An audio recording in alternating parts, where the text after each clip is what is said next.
Hello?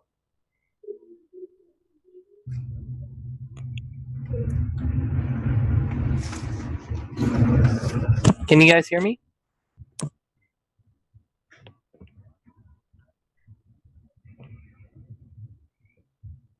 Hold on. Do I have my...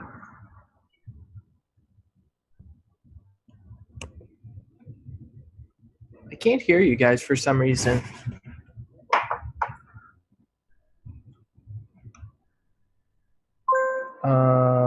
Hold on. All right, try now.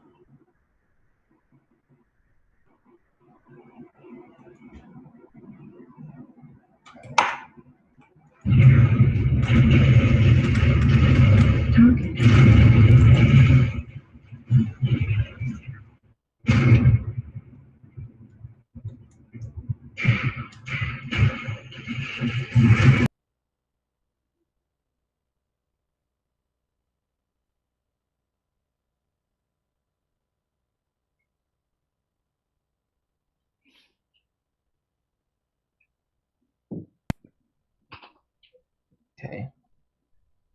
Something is... Sorry.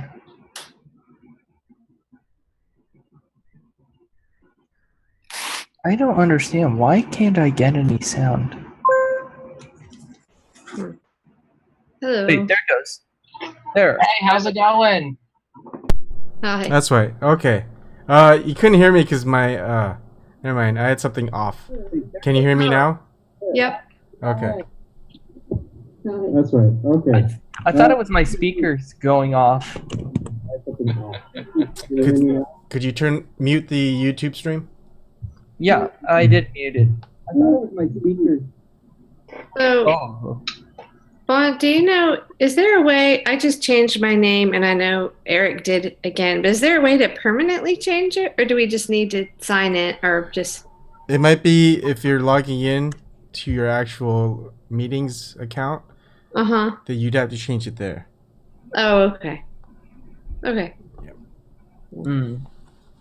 And hi 1329C. Hey Bo, how's it going? My friend Bo. He's awesome. He's actually my best friend from we met was in junior Hi, high, everyone. I believe. Oh, really? Yeah. Is he logging on? He's in chat, but I don't know okay. if he'll log on or not. Okay. Hold on. So I would love it if anybody could explain what the hell is going on with the whole Jason Goodman and George Webb thing. Yeah. I was So trying to catch up last night and I'm like, what is going on? I must have watched 10 videos and The question.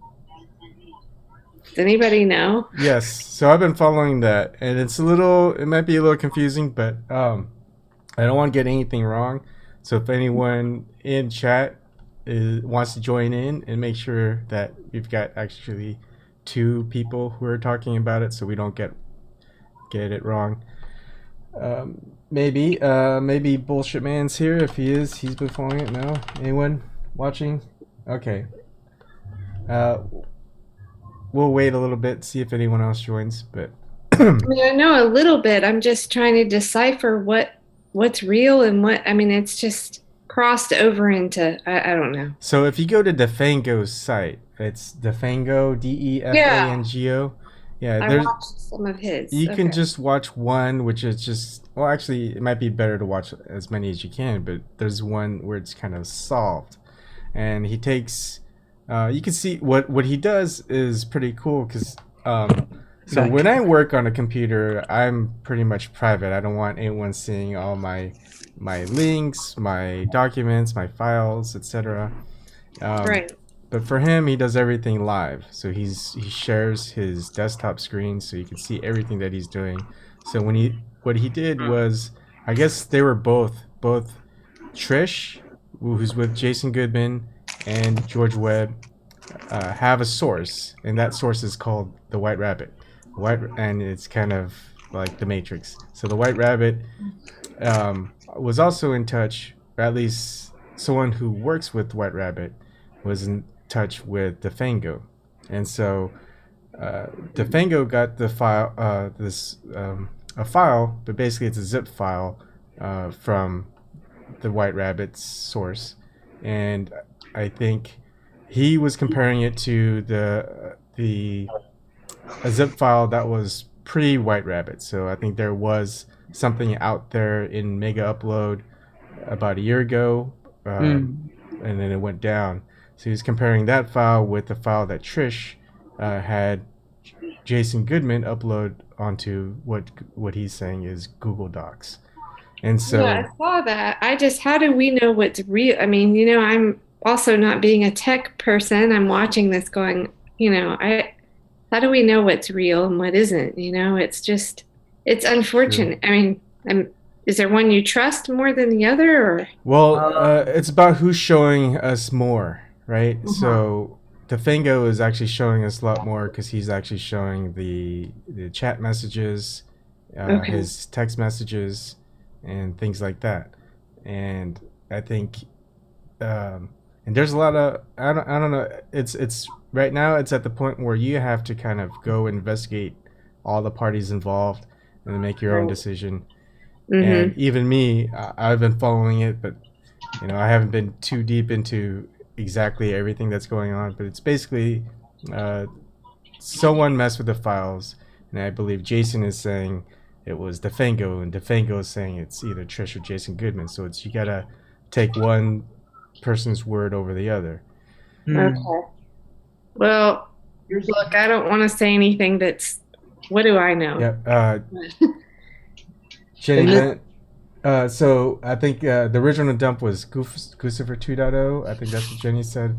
And if you look in DeFango's website, you'll see a text message by George Webb saying that where the dump came from originally.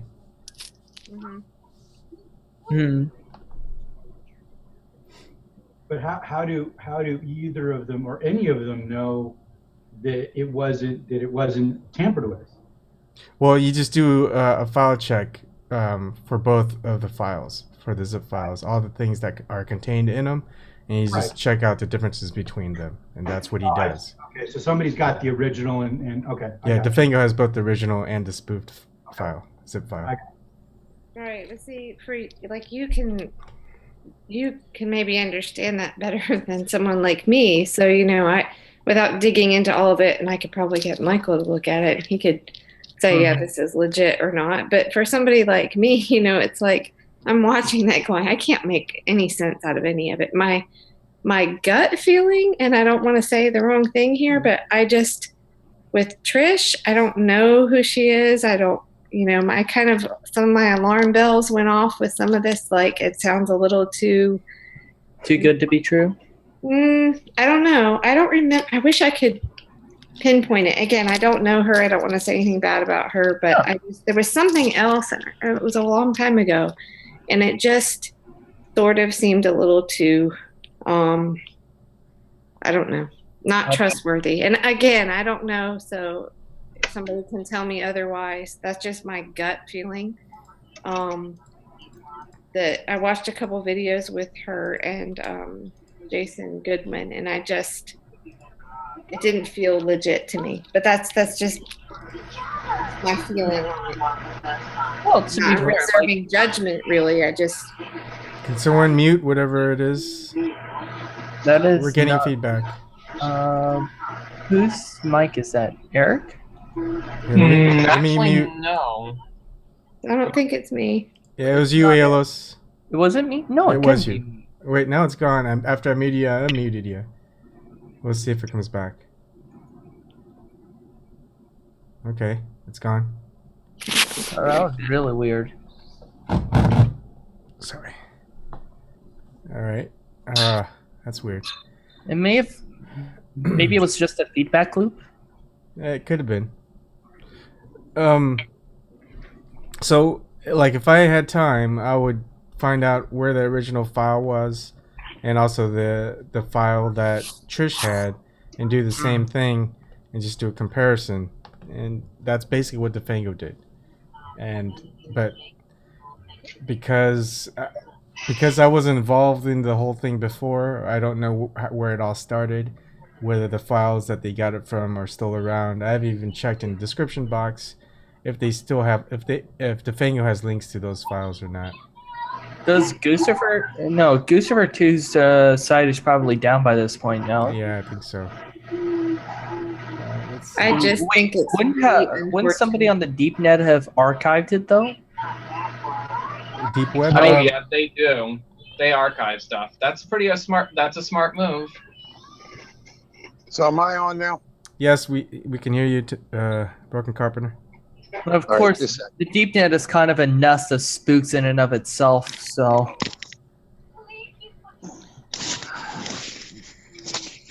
People do it. people That's a do new it. one. No, Christian people do Zaldivar. it. It's just People do. Even they start archiving websites as well. So what do you guys make of the intercept thing that broke earlier today? I missed that. I didn't have enough time to read through it, to be honest. Can you give us a skinny? Can you give us a skinny of what it was about? Oh, on the intercept article? Oh, it was just basically, I mean, I barely had time, but it was like that someone leaked, somebody named Reality Winner, which I was like, okay, leaked NSA stuff to the intercept. And I thought, oh, okay, what is this about? And then come to find out, I see a tweet and it says, while Obama was in the White House. I'm like, what? Okay, so it broke today that she leaked this last April, I guess, to the intercept. So this was during the waning months of the Obama administration. Well, right, in the last year. So I'm like, why? And it was basically, I think it just says that it was stuff about them thinking that Russia was hacking stuff. But as far as I understand, it's still nothing definitive, you know. But anyway, it was just weird. It's sort of all over Twitter now. But we'll wait for the analysis, and haven't had a chance to dig in yet. So. Yeah, I'm not gonna really pay much attention to mainstream because basically their idea of what is credible and not credible changes by the week. Oh no, I agree. I always read The Intercept and I've trusted them, but you know, of course, recently with them not covering the DNC lawsuit, and I was just kind of digging into like the ownership of the Intercept because I know Jared Beck mentioned that. I mean, I generally trust Glenn Greenwald. Lee Fang is also pretty good. Yes. They're very careful, and they never get beyond their skis, and they're a very careful organization. So that they would hold on to something for a while to mull it over and stuff and make sure it's absolutely true. Right. That isn't that far out, but I don't know how much info there is, and I sort of breezed through the article, and I didn't catch the part you were talking about with the timing of it. I thought it was like leaked just recently, so that's what I thought too. That's a great catch, because if it's been around that long, it's kind of weird. But you know, I trust the Intercept. It's just, you know, I don't know what's up with this one story, and I'm not technically smart enough to be able to tell you either, you know.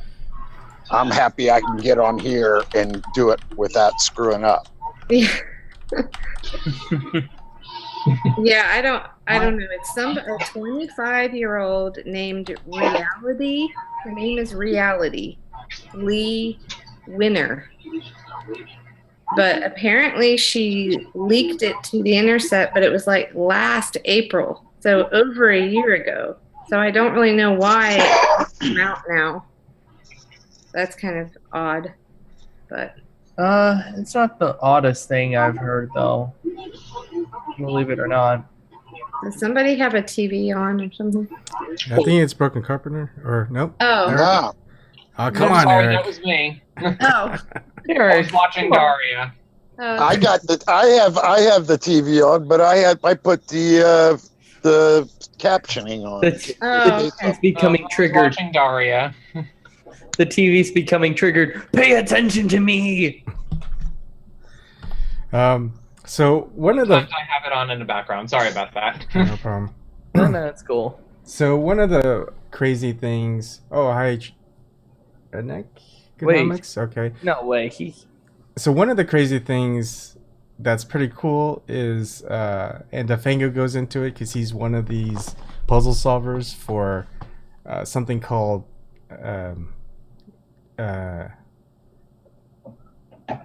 Tenji 137. I believe that's what it was, and it's very mind blowing. I don't even want to attempt to explain it, but look it up. TENGRI 137. Basically, it's supposedly something from higher beings, I guess, aliens, you could say, and everything is tied into a lot of religious texts, and the number 666 gets propagated everywhere, but everything is based on a mathematical proof, which is you can actually go through everything and do it yourself. It'd be nice to have someone that you know that's a mathematician to just look into it and see what their thoughts are.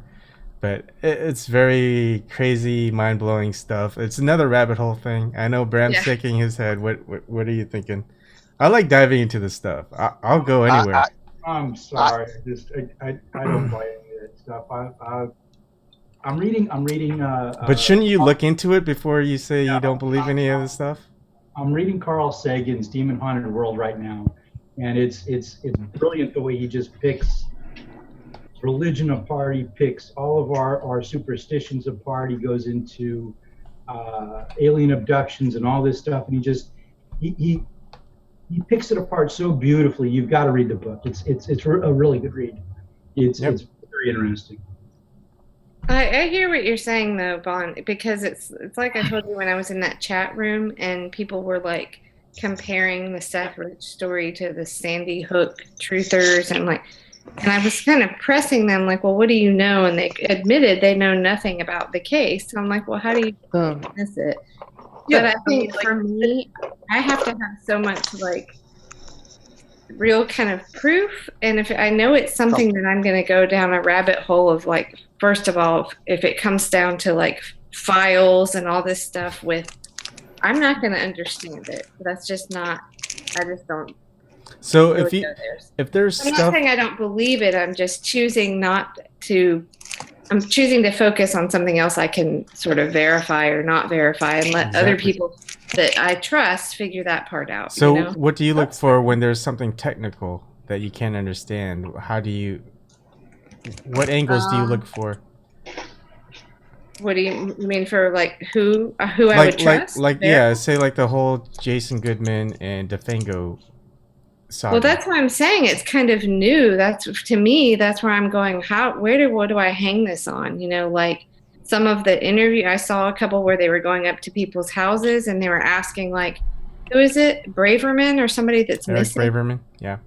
So usually what I'll do is I'll like start digging. Okay, well, who is this and where? And I take multiple sources and like, okay, yeah, but nobody's actually seen this guy. Is he really missing? You know, that kind of thing. I usually will go to multiple sources. And honestly, I don't know. I mean, The Intercept has been one that I really have trusted for a long time. And so but recently it just seems like I don't know. It's hard to know where to go to trust, especially for stuff like that. Kim.com, I actually find pretty trustworthy. I mean, I don't know enough about mega upload and all of that to know what I would ask Michael's very good friend who's pretty knowledgeable about those things, but I haven't had a chance to. So did you see on the Fango, one of his web videos, he had like a snippet saying like James Comey and a couple of others were New Zealand where Kim.com lives, and they raided his house and things like that. I think they're trying to send him a message or tell him something. What are your thoughts about that? What it could be? Oh, I hadn't heard that yet. Neither had I. When was this? I think this might have been yesterday or 2 days ago. A lot of things happened over this weekend, which is a crazy weekend. It's like I mean, sometimes there was like a picture on Twitter one time of this plane. Why is the CIA plane here at whatever airport near Kim.com's house or something? You know, I mean, I will kind of like look for things like that, but I'm a huge skeptic, so I got to see it in multiple places and sort of cross-reference things. I trust Greenwald and Julian Assange. Oh yes, they've never steered me, wrong. They may not be going down the same rabbit holes or whatever, but as far as rabbit holes goes, I kind of I guess I'm sort of more of an old German Shepherd mutt type dog. I let them chase around the rabbits. The beagles know how to chase rabbits and how to catch them when they circle around and go back towards their hole. I ain't, I don't want to expend that much energy chasing rabbits down holes anymore. That is very eloquently put. That's kind of how I feel. Yeah, like I'll let other people that are the experts do that, and then yeah, very eloquently put.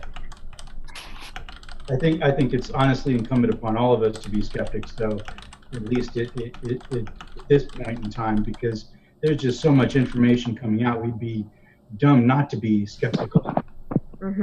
Everything that's coming at us, everything needs to be looked at, because I mean, at this point, I mean, with all the different voices, who can you trust? I mean, we know Tim isn't going to steer us wrong, because he's going to make sure that he gets the facts before giving us anything, and if he's skeptical, he'll let us know he's skeptical. That's why I listen to him. Right, and well, also HA. I only got part of it, but I guess HA was kind of trying to politely distance himself from Goodman and I guess Webb too. Something to do with that. They were talking about it a little bit on the show because everything's crowdsourced, just how they put it. But he put out a video, but I didn't even really understand everything HA was saying in the video. But he was like, "I'm not associating with this specifically, like not in a bad way, but just I can't verify it and that kind of thing." Does anybody want to elaborate on that? Sorry. I don't know anything about them or what their deal with HA is, or what that was. It sounded like they, it was amicable and everything. It was just HA was sort of keeping it, saying that he didn't want, his name connected, like put into a trio with them, I guess, or something. Right. That's all. And that's the way it came across to me. But, I don't know. So I don't know what the ins and outs of what the battle were and stuff. So, or what, who's arguing with whom and all that. Wouldn't it be nice if we had media, like our media had journalists and stuff? It's hard. Yeah. I mean, most people who want to be journalists are starting to pop up, and it's good, but it's difficult.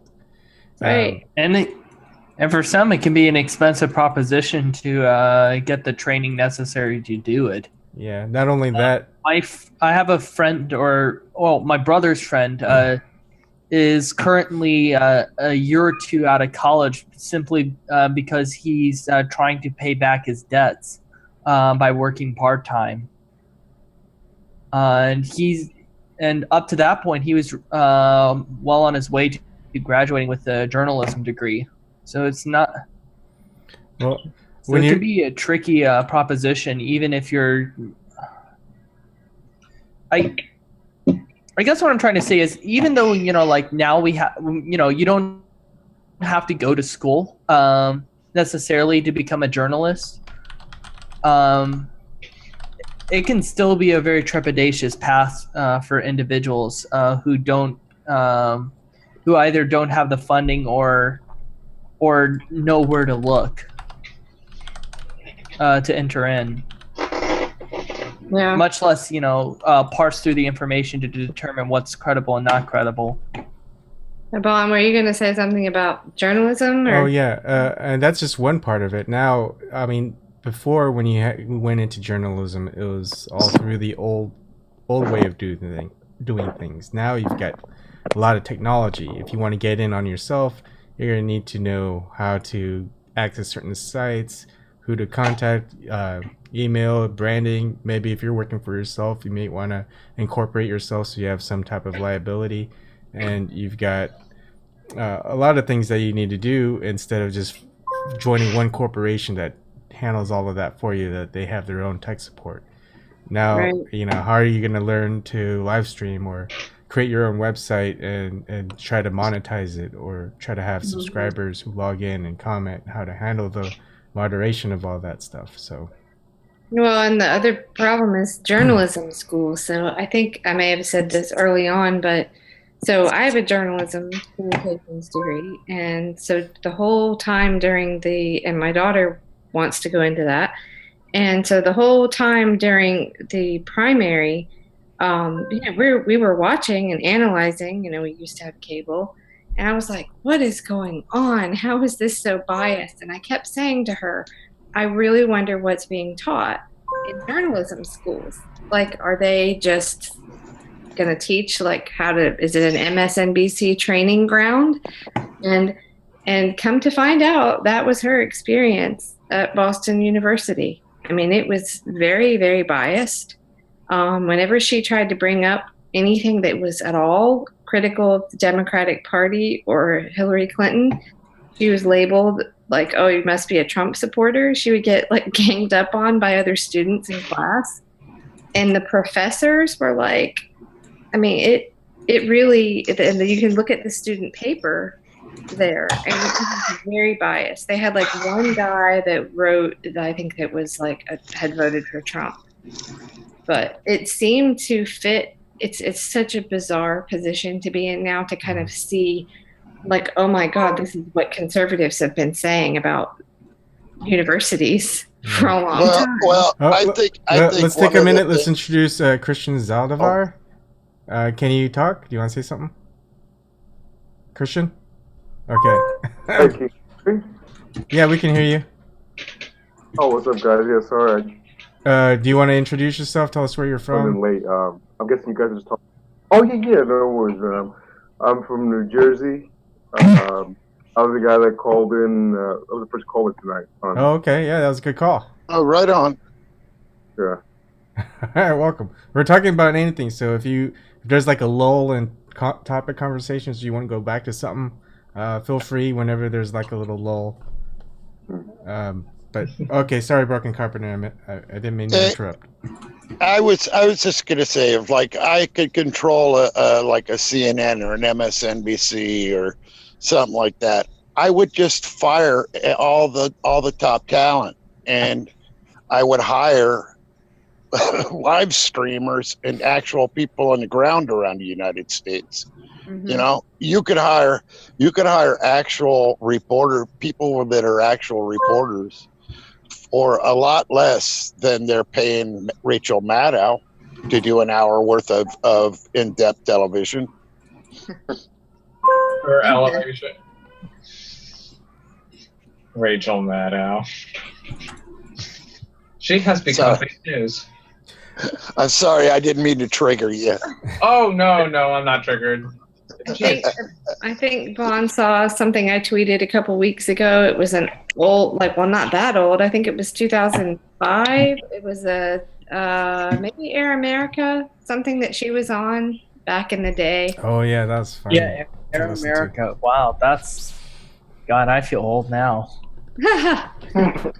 Yeah, just wait. Still blaming Russia. No one should blame Russia. I was already old when that happened. So if you had to choose a mainstream media anchor or someone to listen to, and you had to just go back and see what they're saying, who would it be? Lawrence O'Donnell for me. I don't know why, but he seems like he's been the most consistent, at least in terms of his coverage. Did you know HA was on Lawrence O'Donnell? Really? Yeah. wow. It's on his website, hagoodman.com. Huh. Maybe that's part of it. You guys might I'm laugh. the only one who. Plus, I'm Fun fact. a big fan of the Kind Initiative Lawrence set up. So Yeah, that was good. You guys might laugh at this, but I actually had some hope for Anderson Cooper because, I mean, I don't anymore, but, he had been in a lot of war zones and I kind of, like, for a while, I mean, I haven't even watched him in a long time, so this is old, judgment from like over a year ago. But he seemed like he wanted to ask, like he would kind of press on a question if someone wasn't really answering, and then he would kind of stop himself. But I kind of thought, well, maybe he'll be the one to break out of this and say, okay, enough with this crap. But he just never did. So The only one that I saw that was really good at doing that and wouldn't let it go was Tim Russert. And oh God. yeah. I think that's part of the reason he's not with us anymore. Well, I think Russert gets a lot more credit than he's due too. I mean, Russert was like a step. You have to realize Russert passed away, and then they put on what's his face? The world's greatest intern. Oh, good God. Yeah. Well. Yeah. Well, to be fair, Luke was working already before that, so. But if I had to list like anybody right now that's on, Jake Tapper seems to be the only one that has any attitude. Yeah, he has. Yeah. Yeah. Occasionally. I mean, yeah. I mean, he has his moments. I'm not saying like all I'm saying is there's really nobody that I could watch, and I don't even turn on MSNBC because it just frustrates me. Oh yeah. Yeah. Did you hear what CNN did? No. Time. Yeah, CNN. How should I? We don't talk about CNN in this channel. Oh, they're so triggered. Triggered. It is Clinton News Network. It really is. So what did they do? I prefer what Jimmy Dore has to say about it. The last N stands for news. The first one stands for not.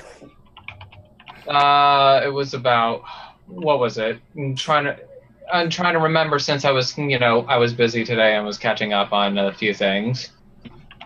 But it was a protest. That they staged a protest. Good, they staged it. Yeah, I saw some. Portland one?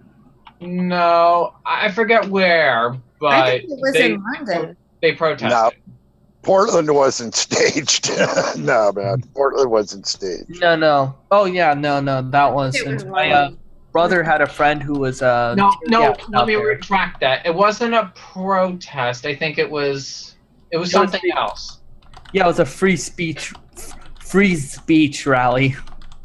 That was in Portland. That was what everybody was against. Yeah. No. Let me go look it up online. Which, I mean, Well, see how this goes. Like, we're all pretty on top of things, right? And we take it, or for me, I take a couple of days just not, paying as much attention. And I'm like, what's going on? I mean, think about the average person that doesn't want to dig all this stuff up on their own. I mean, and they just want to sort of absorb the news of the day while they're cooking dinner or something. I know a lot of people, both parents working, and we're failing those people because there's no trustworthy journalism where people can just sort of, be somewhat informed and go on about their business. Oh, hi, Stevie. So that's the sad thing, is that we don't have that anymore. We don't have the nightly news, Walter Cronkite or somebody, just to give you some facts and go on about your day, So.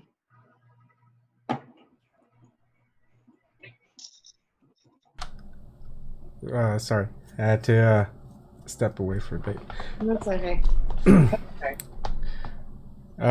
So any other topics that it is Monday night, but some people are just hardcore late nighters, so I don't care how long people want to keep this going. I'm a night owl. Yeah. Well, I have something. Okay. What do you guys think is ultimately going to come out of this lawsuit in Florida? Well, either a whole bunch of dead bodies or I think it's just denial. It's always been about denial. The DNC, even if they might settle, I would think. They should settle. That's what they should do. They should settle, or people are going to leave the party for good. It will be the destruction of the Democratic Party, and it will definitely sink the ship. It will definitely sink the ship. Does anyone remember the judge's name? I've got to. Open fire. Hmm? Oh, nothing. I've got to do some more digging. There's so many stories in one day. I wanted to do some more digging on this judge because I heard that he had been a Democrat at one point. Yeah, I think Niko said that.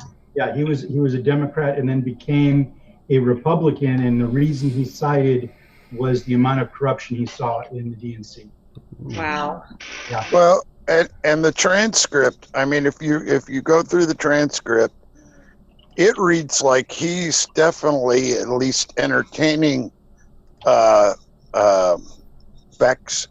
Beck's arguments, and that's a good thing, especially in his questioning of the DNC representative. And then I read there's a supporting case that the Becks are using. It's called Madigan. It's like I can't remember. It's like I think it's FCC versus Madigan or something like that. I can't remember exactly. I have the Find Law thing bookmarked somewhere, but it's definitely worth a read because if you read it, it bookmarks exactly with the DNC case. I mean, it's exactly the same kind of fraud, and it'll be interesting to see how the judge goes on it. I mean, if he allows discovery, that's going to blow things up. If he allows them to start witnesses from all over the DNC, that's going to be interesting. Yeah, really interesting. What is your guys' opinion about the whole DNC apparently sending death calls to lawyers? The lawyers for the DNC Sorry, case. guys, my neck's killing me. I gotta lie down. I've been really wondering about this because before I read that the DNC's response was that it had to be call spoofing, that was the first thing that came to my mind. Was that it really, honestly, could be anybody. And maybe because I had that happen to me recently quite a bit. There's been call spoofing where I've been getting a lot of just junk calls. And it looks like it's coming from a number that has the first 6 numbers as my number. And apparently it's a pretty common scam. But anyway, it's not that hard to do. So I kind of thought, even if it were someone, on the DNC side, it could be anybody. And then to get them to all up and like we're getting all these harassing calls, it could just serve to discredit them, because if it really is just someone call spoofing. Well, I think it's more even if it's spoofing, I can definitely see from the Beck's perspective.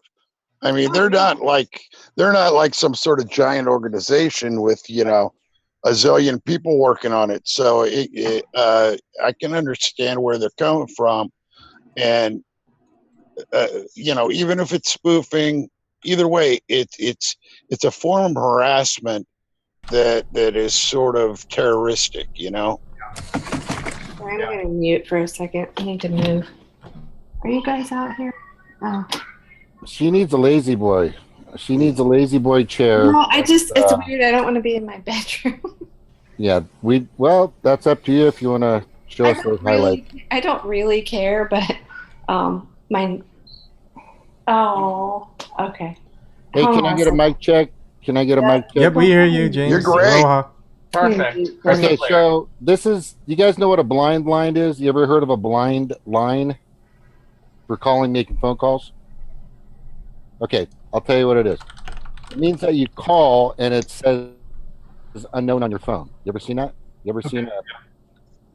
Yeah, block Somebody call you, says unknown. That means it's a blind line. You can't trace it. What's interesting about this is the way they said it is somebody called in, and this is from Elmarie or Elmi, the lady or the wife of Beck. Elizabeth. What she said is these people called, they blah blah blah, did their thing, and then they Googled the number, and it went back to Wasserman's office. Right. Now there are lines that you can preset to show a particular phone number. Right. So this really doesn't. The only way they can find out for sure, and I know Beck knows this, is they'd have to subpoena the phone records. Right. To find out definitely for sure where this phone call actually came from. Right. That's all I have to say about that. Enjoy. Yeah, so I kind of feel like they're almost trying to get them to react and say, "Oh, they're threatening us," and then they can just discredit it. Yeah, the call spoofing, you can do that. Just make it look like it's from another number. Right. But they did they did exactly what they're supposed to do, what they know how to do legally, and that's to inform the court about it, and that's about all they can do, Yeah. They need to subpoena the records. If they believe that somebody, like if somebody harassed you or did something that would, change the litigation of a case or alter a case or have an effect on a particular case, and they did that, then it should be, in my opinion, the judge should make sure that this is either submissible or not. He should. Well, I would think that would be where it comes from, that the judge, not the Beck's trying to discover their info, but the judge himself saying, "Hey, they made this report. It looks legit to me. Give me the records so I can look at them." And that's the way judges usually act. Yeah, the judge should do this for sure. The judge should be. Like you said before, Broken, is what surprises me is these people that are launching this gigantic case against a Godzilla-like structure of just oligarchic and more proportions by themselves. It's definitely a David and Goliath story, and I'm just really surprised that there isn't others joining in that are, not neoliberals or more super, like call ourselves super progressives, people that are just with him, like let's just say H.A. Goodman and Tim Black and Niko and everybody else that, support these people in any way you can by providing not just themselves, but a crew of people. I mean, what did OJ have? Mm-hmm. He had like an army of people, right, to defend him. But as far as what do I think the outcome is going to be, I mean, I want to be hopeful, but it's hard to imagine that they're going to be able to, unless this judge is just really that, I don't know. Well, I almost I feel think like something else has to happen. Like something else has to break through. You I know. think if they're given discovery, and from what Elizabeth Beck was saying, she was on. I can't remember who she was talking to, but um, if they can, any other lawyers can join into a class action. And my thinking is it's probably one of them deals where even just purely capitalistic lawyers will jump into it once there's discovery. Mhm. You know, at this point, the you can just be kind of shut down right here at the beginning of the case, and you know that's it. But if they get discovery, then that's going to give them a lot to pour through, and probably other attorneys are going to want to join in. You know. Well, this is where H.A. Goodman, and you guys know about this, Kim.com keeps saying that he's got all this information and he can link Seth Rich to being the wiki leaker or whistleblower. And it just appears to me that this guy, Kim.com, and I just blew him up on his Twitter a few times saying, are you milking this or what the hell are you doing? Because it seems like, and so he wants to get some kind of it's not a pardon, and I brought it up the other night. He wants to get protection Yeah. or be able to do some kind of hearing, which those hearings, in my professional opinion or any opinion, is they're mostly dog and pony shows. So I recommended to AHA that he's got to go after this Kim.com guy and say, you know what, post it everywhere, give it to every news outlet, share it with the entire universe. And if it clicks, and if some of the information that he leaks out is viable or has some kind of connecting dots or has some type of connection, there's some serious discovery right there, which would definitely help the Beck people on the Right. the incident. Hey guys, I'm gonna sign off tonight. My daughter's home for just a couple days, and so since I'm gonna be on tomorrow night and my neck is kind of hurting, no I'm gonna problem. say good That's night. understandable. I hope you feel better. Thank you for Right. joining Bye. along. I'll I see really y'all Take care of tomorrow. have yourself. yourself a good night. Yep, Okay. we'll see you tomorrow. Find a All right. jacuzzi. Yeah, that's a good idea. Okay, good Night, night. night, All right, Kelly have Bob. fun. Good night. Bye. Ugh. Yeah, as far as Kim.com, as my position on that is still the same.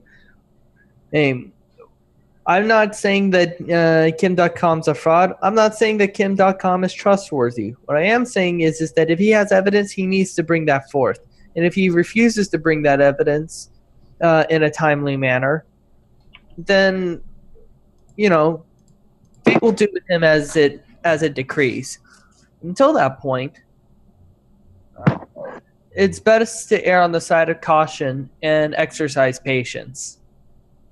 I fully agree, especially when it comes to Tim Black and the whole gang. You know, just they're like a wild pack of hyenas on a water buffalo or whatever, but there's Come on, nothing there. that's a cruel thing to say about Cenk Uygur. I'm just saying, but there's nothing there yet. It's just there's no water buffalo. It's not injured or anything yet. It's still in the pack. Yeah. You know. So one thing I want to switch to real quick is the People's Summit and the people that aren't going to the summit. Does anyone know why Tulsi Gabbard, Susan Sarandon, and a few others aren't going? Susan Sarandon tweeted out that she had a filming deal, and that was gonna make it so she couldn't go. And I haven't seen it. I haven't seen it directly from Tulsi, but I believe that Tulsi was sort of the same deal, or Nina was the same deal. Is Nina not going to the summit?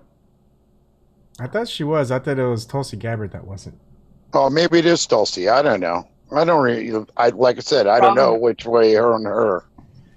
Probably the Democrats are twisting her arm about it, saying, "No, you got to be here for fucking committee hearings. about Trump, or else you're off the team. Yeah, I can't see that because she wouldn't back down. If she was being pressured like that, she would just throw it in their face and still go. I'm thinking it's something else. Well, Some other. Well, I mean, it's kind of like Jamal Thomas says. There's a limit to how far you can push that before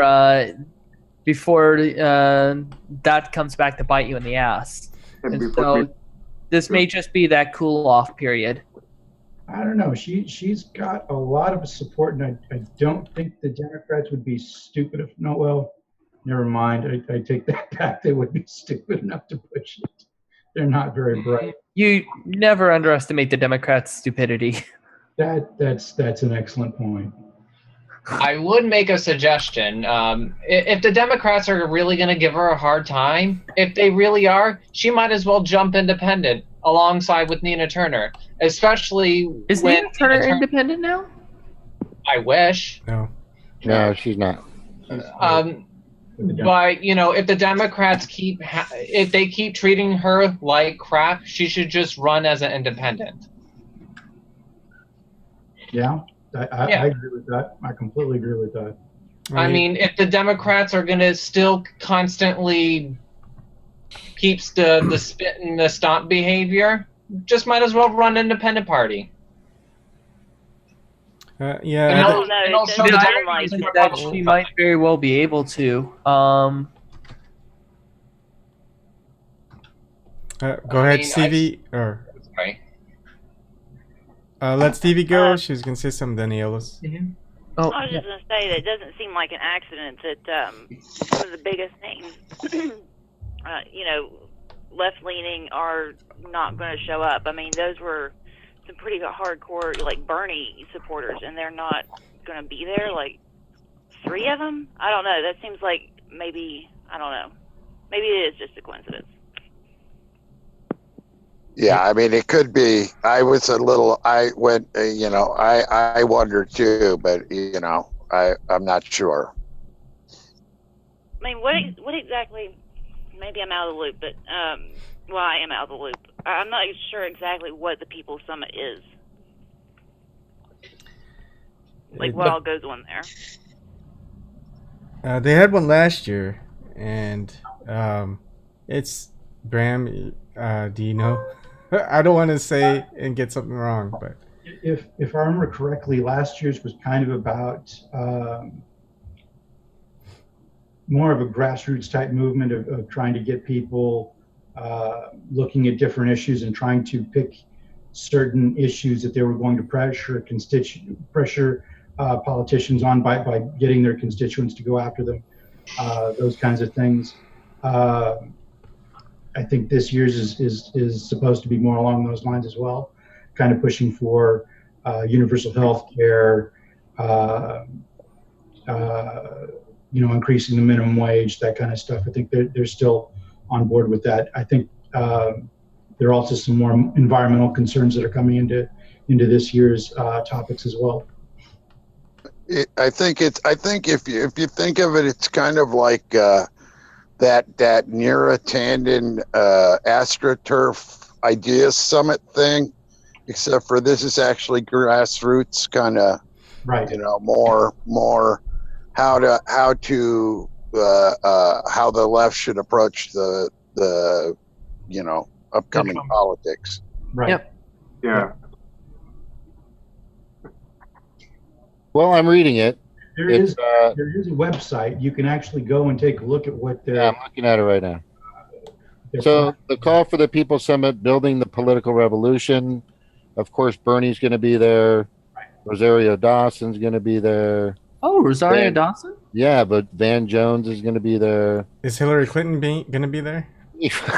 I was going to say, yeah, no. They would probably want. I'd be like, the People's Summit. Oh, that's actually that way. The Woods is your real People Summit. No, what about Robbie? What about Robbie Mook? Turner the other direction. What was that? No, it's like one of those chibi parody animes. It's sort of like, oh, we're so happy that you're here. Here are the directions. And lead them on a giant fucking goose chase for the next 3 hours. I think that it's a step in the. It's another good step in the right direction. It's not to where I think we're at. You know, we got Nina Turner, Van Jones, Jesse Eisenberg, Oh wow. or Jesse, yeah, Josh Fox. Jesse Eisenberg? Yeah, you know, freaking. We don't talk about Lex Luthor.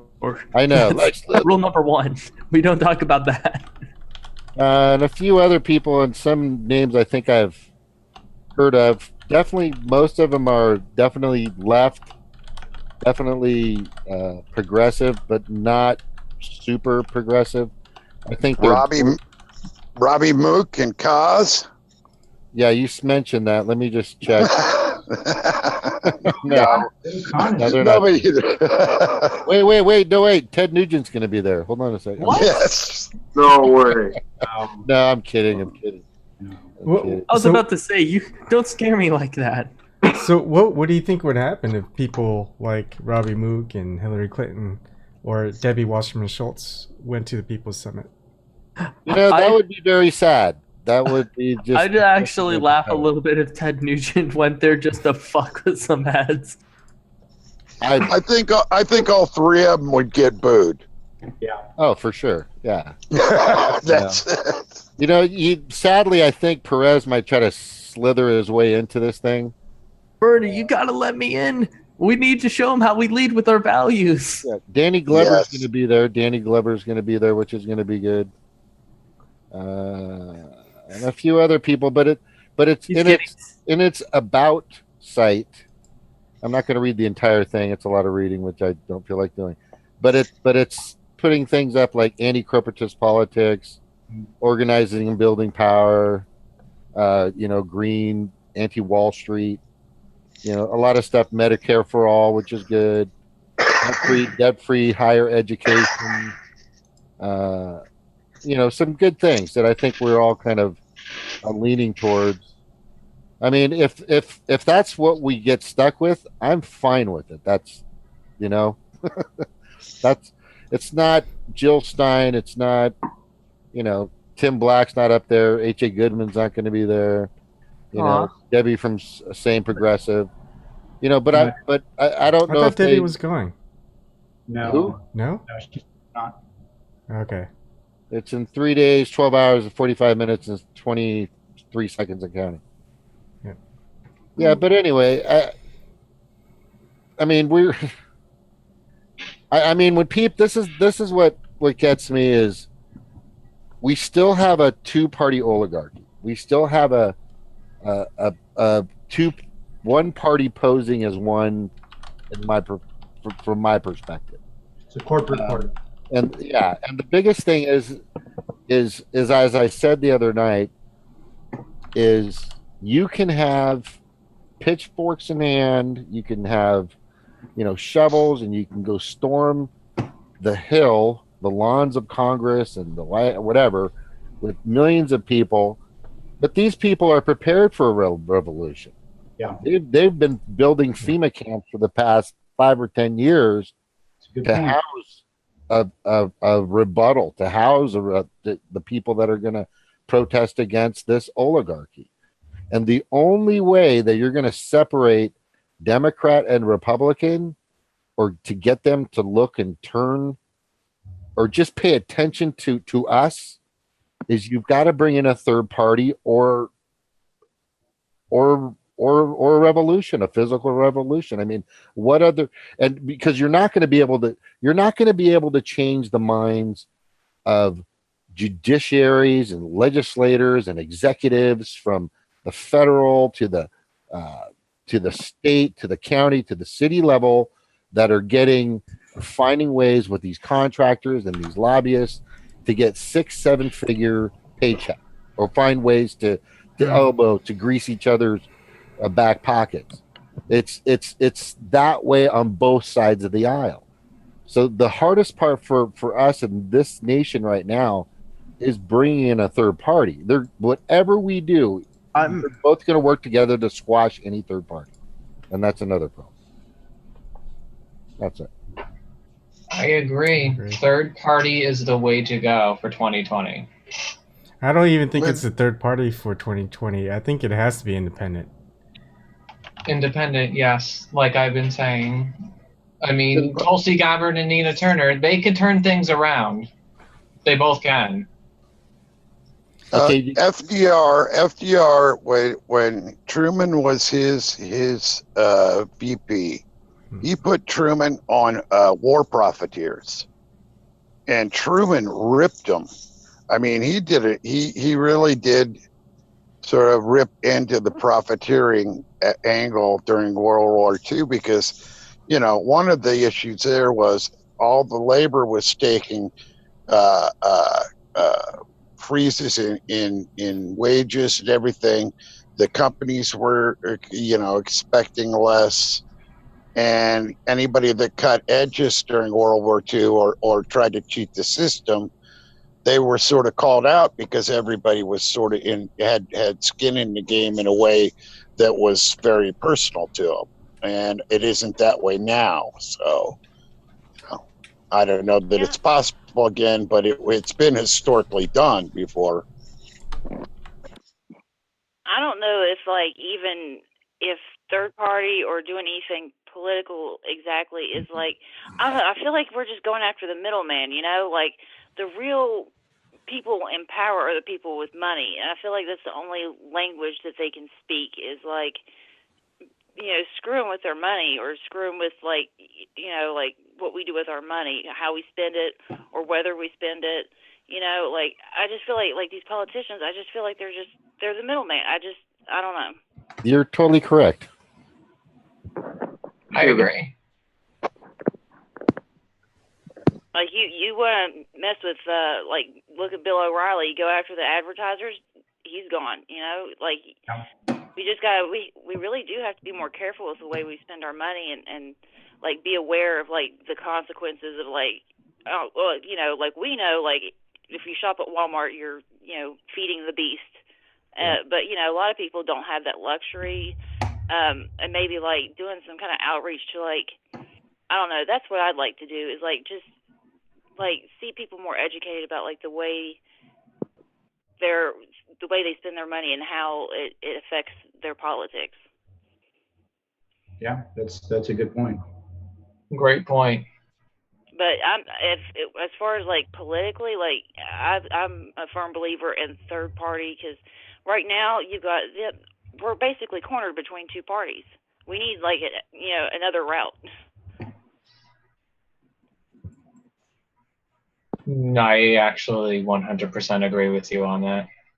100%. I mean, 2020 is a way to go for independent. I mean, honestly, the Democrats, if they're going to keep continuously cheating us all through this, pardon my French when I say this, all this bullshit that they, keep saying, oh, blame this, and not take any kind of personal responsibility. I don't want to be part of that party. I didn't sign up for this shit when I became a Democrat.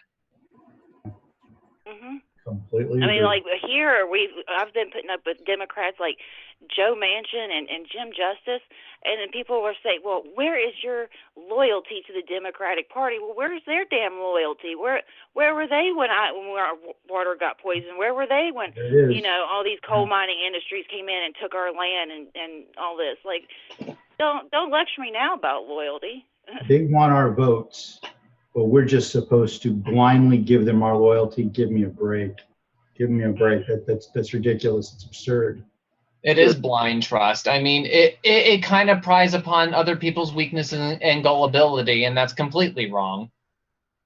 Like, I couldn't imagine, like, I used to have this friend, and she was in this horrible abusive relationship. It would be like me looking at her and saying, well, are you sure? I mean, that's probably the best you could do, right? I mean, so what if he hits you a little bit? That's honestly, like, what are you going to do out on your own? Like, you should go back to him. Just a few punches, It's the same thing with the Democrats. Whatever. They sold you out a few times, 20 years, whatever. Debbie Lusignan did an excellent video on that. I think it was during the general campaign, and explained how sticking I watched the video at this point is exactly like staying in an abusive relationship because you're doing everything you can to ignore the abuse simply for the sake of the relationship. That's insane. It doesn't make any sense. It doesn't make any sense. That's a very, very good segment by Debbie Lusignan. It's one of her best. It was perfect. I mean, there is like favorite segments I have of, Debbie Lusignan, AJ Goodman, Tim Black, Sticks X and Hammer 666. I do have my favorites, and I keep them as my favorites. And honestly, you know what? Sometimes when I'm not doing anything and I have like a free time, I still like rewatching the video just for the message. And plus, it makes it, and plus it's very, very empowering. Yeah, sometimes I listen to them just to like get amped up again. Like sometimes the morale will get low, and so I'll watch like a Jimmy Dore or Tim Black or same progressive just to kind of get me hyped up again. I need that pep talk.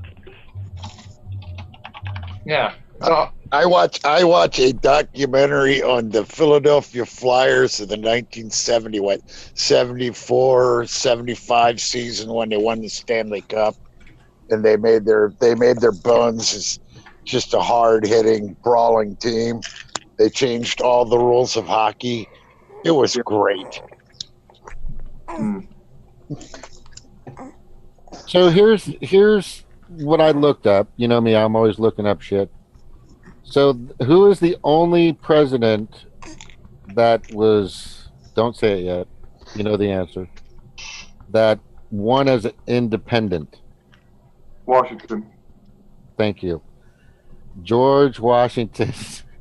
Now, if you type in, will an independent ever win, or how can an independent win, there's just article after article after article after blog of how hard it is going to be, and how the legislation and the laws and the way things have changed. These two parties have rigged this so that it is almost impossible, just almost impossible for a third party to come in, whether it's green, purple, black, teal, mauve, independent, doesn't matter. It is the toughest process, and they'll do whatever they can. I just, Yep.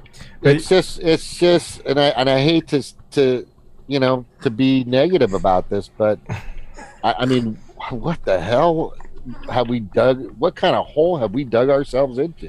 Yeah. Here's I one. I was just gonna say that Okay, hold on. Teddy Roosevelt won in the Bull Moose Party, which would be similar to a Bernie running a third party run. You know what I mean? No, he won as a Republican. He tried for his third term as a Bull Moose, and he failed. Right. Okay. All right. That's it. I wasn't sure. I knew that he ran in the Bull Moose Party. Yeah, he did. Yeah. Yeah, but all it ended up doing was giving Wilson the White House, so which arguably was okay for the progressive movement as a whole, but did have some long-lasting consequences because Wilson put in some pretty nasty civil rights policies that really just tanked the progressive movement afterwards. All right, so I'm going to do a little research, and tomorrow night or the next night, or when I get back on, I'm going to tell you guys just how. Let's all do some homework and see if we can find ways of doing this. But until we find a viable party that isn't starting up, or Justice Democrats, which are just the shadow of the corporate Democrats, from what I'm hearing. I just believe the only party that's even close to being viable, that's actually had a chance, that seemed to have been somewhat threatening to, or get them to slightly look in their direction, was the Green Party. Yeah. I like to call Justice Democrats the minor corporate party. They're still a corporate party. It's just not all the way. Yeah, that's a sad group. They're just like the DNC with, kind of like, the shady fundraising. That's honestly how I feel about the Justice Democrats. Oh. I mean, honestly, it just makes me want to compare them to the DNC because, it's just I don't trust them. Yeah, it's actually like TYT is what MSNBC light or CNN light. Yeah, it's like Justice Democrat light. Democrats is DNC light. Oh, DNC light. Oh, that's baby actually a smart good potty. point. I'm really kind of high hopes for the Justice Democrats because, like, I was a huge fan of TYT, like, back in the day, but by the time they rolled out Justice Democrats, I was, I'd pretty much already come to the conclusion that they couldn't be trusted. But I still was like, well, maybe this will be okay. Maybe they'll do this one right. But, I mean, like, they get it right with, like, Paula Jean Swearingen, but then they go and they use Ro Khanna as their, mascot. Like, they should be distancing themselves from people like that. Mm-hmm. So, the fact that that's their champion is, like, just says so much to me. Well, part of it could be they're in California, and it could be that he was like one of the first ones to sort of jump in and give them some legitimacy. So they may have jumped on it for that reason. I don't think that he should have been their poster boy either. I don't think that was had they picked the woman that's running against Joe Manchin, that would have been a real, or somebody or running against Debbie, anybody that's sort of running in a high profile fight against a corporate dem. Mm-hmm. Not be part of the corporates. No one should be any.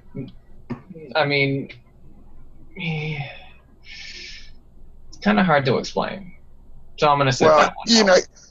Yeah, you know what I meant, though. I mean, the ultra-right Dems, the Joe Manchins, the Heidi Heitkamps, the McCaskells, all the people that have to be made happy whenever there's sort of a progressive piece of legislation.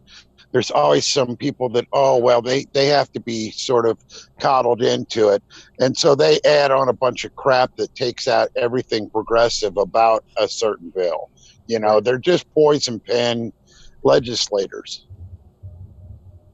And then to have somebody like Elizabeth Warren, who's supposed to be a bastion of progressivism within the Democratic Party, standing up and saying that she won't even consider, she won't even consider primarying somebody like Joe Manchin. And then she goes on to defend him in an interview she did with the Young Turks. It blew my mind. I'm like, you've got to be kidding. Oh my God! When she started taking up for Joe Manchin, I about lost my shit because, like, his actions are indefensible. He wants to poison our water here. You cannot. He wants to basically inflict a flint upon us. Like, you can't just vote for something like that and just go on about your day and still have people, endorse you like that. You should be shunned for something like that. He's despicable. Yeah. I completely agree, and her defense of him made no sense. It was essentially a word salad. I couldn't understand what the hell she was saying. It didn't make. She used to come here and take up for the miners and fight for their pensions and stuff. But she'll fight for that, but she also wants to fight for a politician that wants to poison them. So which is it? Do you care about them or not? Yep, I will say it every time we're on here. Watch Blood on the Mountain on Netflix. If you don't hate Joe Manchin yet, just watch that, and that should give you enough to hate Joe Manchin about. That one part where he's talking, he goes, "Oh well, West Virginia's a extraction state," and this woman corrects him. She says, "Don't you mean the mountain state? We're not the extraction state. We're the mountain. We're the coal state." Or so he says, "We're the coal state," or we're the extraction state. She says, "Yeah, I saw that. That was a good moment." Yeah, I've never seen that before. Nick Mullins, one of the guys that they had on there, he's got a YouTube channel called The Thoughtful Coal Miner, and he covers a lot of the miners' issues around here. So Far out. I've always had a question. Do the coal miners actually like their job? A lot of them like it because of, well, it's like one of those things. It's like, my dad did it, my grandpa did it, and it's just like that family pride. Tradition. They like, yeah, and they like that. Well, basically, that's the only kind of honorable work around here.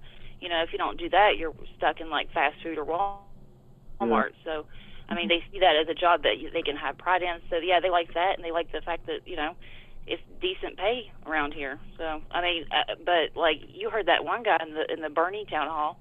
He just work a job as long as he gets paid. Like as long as he gets the benefits and the pay. Like he'd take something that was safer. Right. But that's how most people are. Okay. Ro Khanna is going to be at the summit. Just thought you guys would really like to know that. Oh, Oh my God. Well, I mean, I've said before, the guy talks a good game. I don't know how he's going to legislate, and I haven't looked in his past to see how he legislated in the past. But he talks a good game, And the thing about it is, he's in the House, and the House members only have 2-year seats. So I'm a full in, anybody that's willing to sort of jump in line and get in with the people that have their heads in the right direction. That's cool. But, understand we're watching everybody, Yeah. especially people like that have like shady money things or, he's getting money. It's not even as necessarily shady. He's just getting money from a lot of people that have a lot of very specific interests that don't jive with what the rest of us want. Right. Yeah, here's the problem with, even when you're looking at his past of what he voted on, is when you're kind of playing the progressive side, it doesn't matter what your vote is because it's not going to pass. When you've got the rest of the House and Senate, that's going to be That's an excellent point. yeah. So you can afford to always vote on the progressive side to kind of line in with the progressivism that's going on. It's not going to get through anyway. Exactly. And then when it's your time to run for president, you could try to tow back a lot of these progressives into the Democratic Party and take it from there. And then once you get in, you're going to see just a whole different side. I think the most telling thing was when the WikiLeaks emails, they mentioned him. The Podesta emails mentioned Ro Khanna and how they basically wanted to use his progressive language to sell him essentially to the tech sector. Here we go again. We did the same thing with Bill Clinton and Wall Street. Now we're going to try this with the tech sector. That's unacceptable. Yeah. It's really foreseeable. I mean, the DNC emails and the Podesta emails are much more important nowadays. I mean, honestly, it's pretty much like the open gate to the Democratic Party. Like now they know the Democratic, all the secrets are out.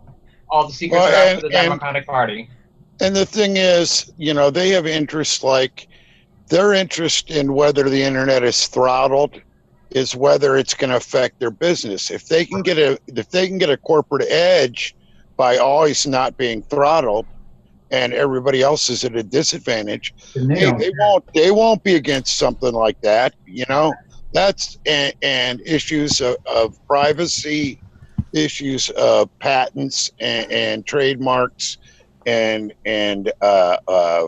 intellectual property. There's so many things that the tech sector, because if they invest in things that's important about, and because they want to scratch out every last freaking cent they can get out of everything, that's why I see it as an issue. Completely agree. The tech sector is the way I see the tech sector is as a vacuum back in the 50s. And this is where they created what's that called? Give me a second, it'll come to you. Here it comes. It's planned obsolescence, right? Yeah.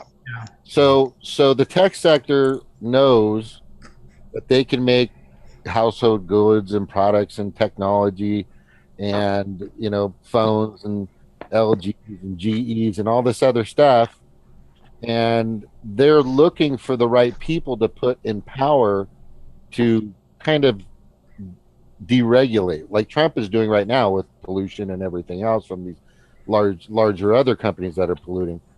So it goes in different directions. The people that are in power, and like I said, most of them, God, I mean, does it happen before they even want to become a public servant? Do they actually think, hey, you know what?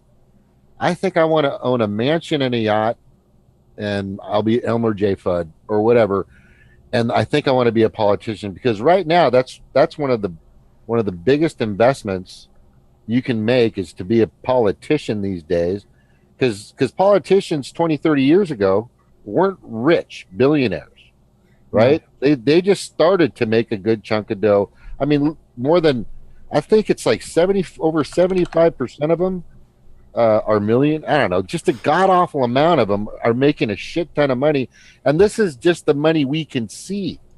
There's offshore, off soil, or you know what I'm talking. Yeah. Overseas money planted everywhere, and every other place. So when Evan Kim started saying, how are these leaders, these legislators, and these executives, or all these people in these houses and the Senate and House and how are they really going to vote if they have the majority? Right now they can expend their vote. Oh, I'm voting for $50 minimum wage, and they just know for sure it's not going to get through. But at least they can claim that, they can portray that now. But when it comes down to it, or Monsanto, or getting to getting the pharmaceutical industry to pull back from the from destroying everything that we have in regards to our not the CDC, but somebody give it to me.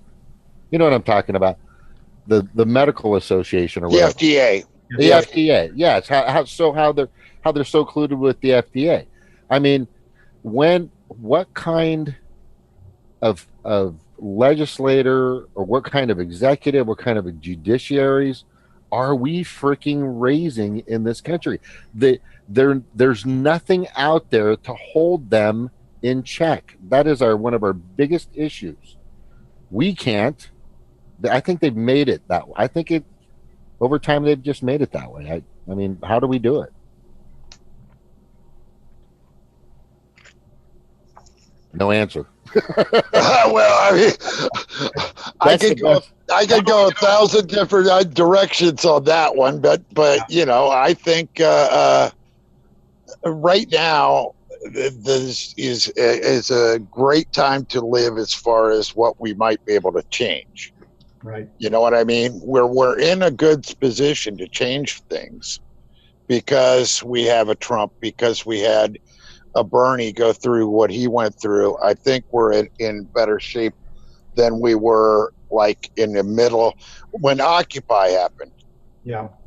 It was belittled by even by everybody from John the Daily Show to whatever, and until they started getting beat up and shit, and people actually saw what was happening.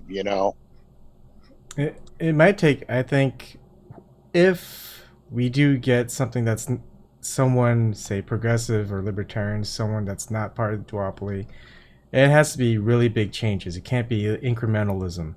It has to be very drastic, because when there's barely anything done, something not even noticeable, people aren't going to vote that type in again. They're just going to say, look at all this negative press coverage. No one's going to want to work with them, not the Democrats, not the Republicans. And then you get this entire just bad spotlight onto that type of candidate. And so... Well, Go ahead. I was gonna say one thing we could do is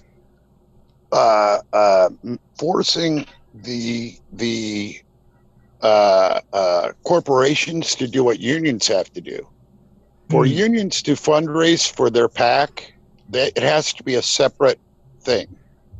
And if the people that own shares in a company, if you own 10,000 shares of something, and they figure out that the company's spending 3% or 2% or 1% on lobbying and politicking, then if if each shareholder could opt out of that, the way that union members can opt out of political giving, they could actually go ahead and what would happen is it would be a greed thing. Even if it was a tenth of a cent, when you have 10,000 shares, a tenth of a cent is real money, even to these guys. Right. Without penalty. Right. Yeah, that would be huge. So, but we have the McCutcheon versus the FEC Federal Election Commission, and then we have Citizens United, and then there was one I looked up called the Communications Act, and just all these brick walls to keep, not brick walls, brick walls for us as the 99%, and then on the other side of the fence, these guys have every tool possible. I have a pair of pliers, and all these legislators and all these giant corporations they're colluding together.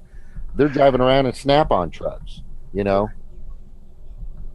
you guys know what a Snap-on. Like we're stuck in a maze. And they're the scientists that are standing over the maze. They can see all the roadblocks. They can see the dead ends, and we're the ones in the maze, and we're just trying to figure it out. It's so frustrating to know that they're on the outside and can see this and do nothing. But I would also say, I was speaking of how Occupy got knocked down, but I would say this: if there wasn't an Occupy, Bernie wouldn't have been able to run. If they hadn't brought the idea of the 99% versus the 1% into the lexicon, Bernie wouldn't have had a chance. So there's a certain amount of movement politics that is very useful in a long-term idea. You know what I mean? Yes, a piece of light always shines through, no matter how many gallons or cement trucks they pour on it, and try to stifle the action of what we're trying to accomplish. And we all, I think, are in agreement on probably everything. And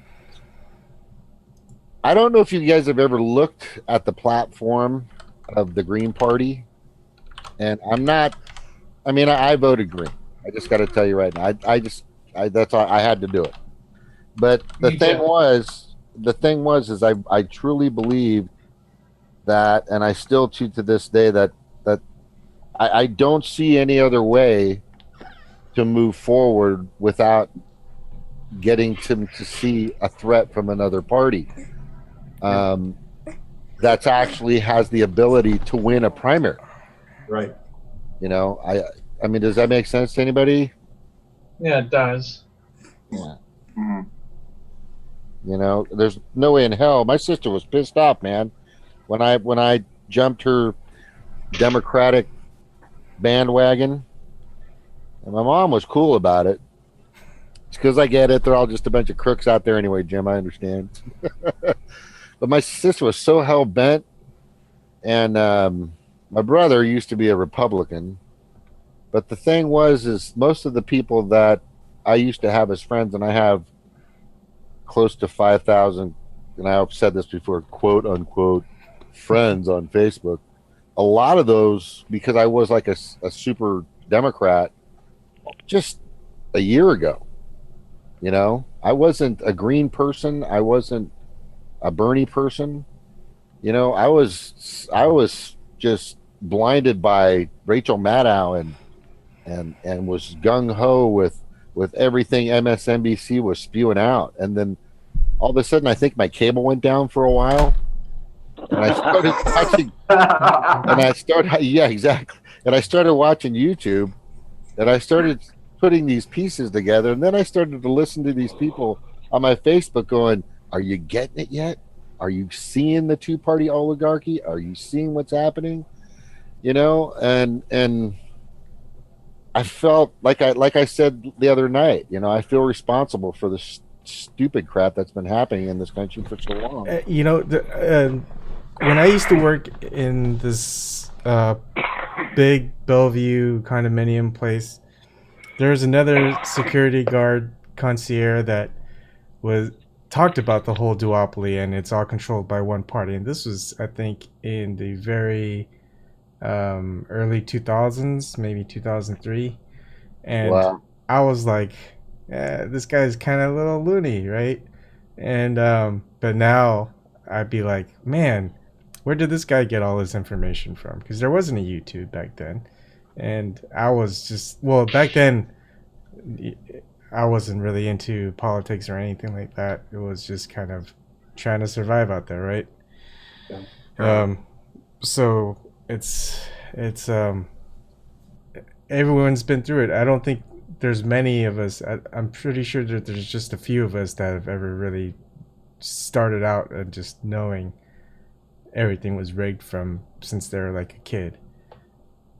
I mean, like when I was a teenager, when I was in high school, I always, because like my family, up until recently, half my family is Republican, half my family is Democrat, and I always saw them bickering over like such petty stuff, these, you know, petty as it is, and I always had like this feeling that okay, Democrats are no good, Republicans are no good either, but I just couldn't really articulate why. You know, I couldn't articulate. Oh, it's because of these billionaires, these mega corporations, compromising these politicians and funding them, and these public servants that are supposed to be, as that name suggests, serving the public, are actually private servants.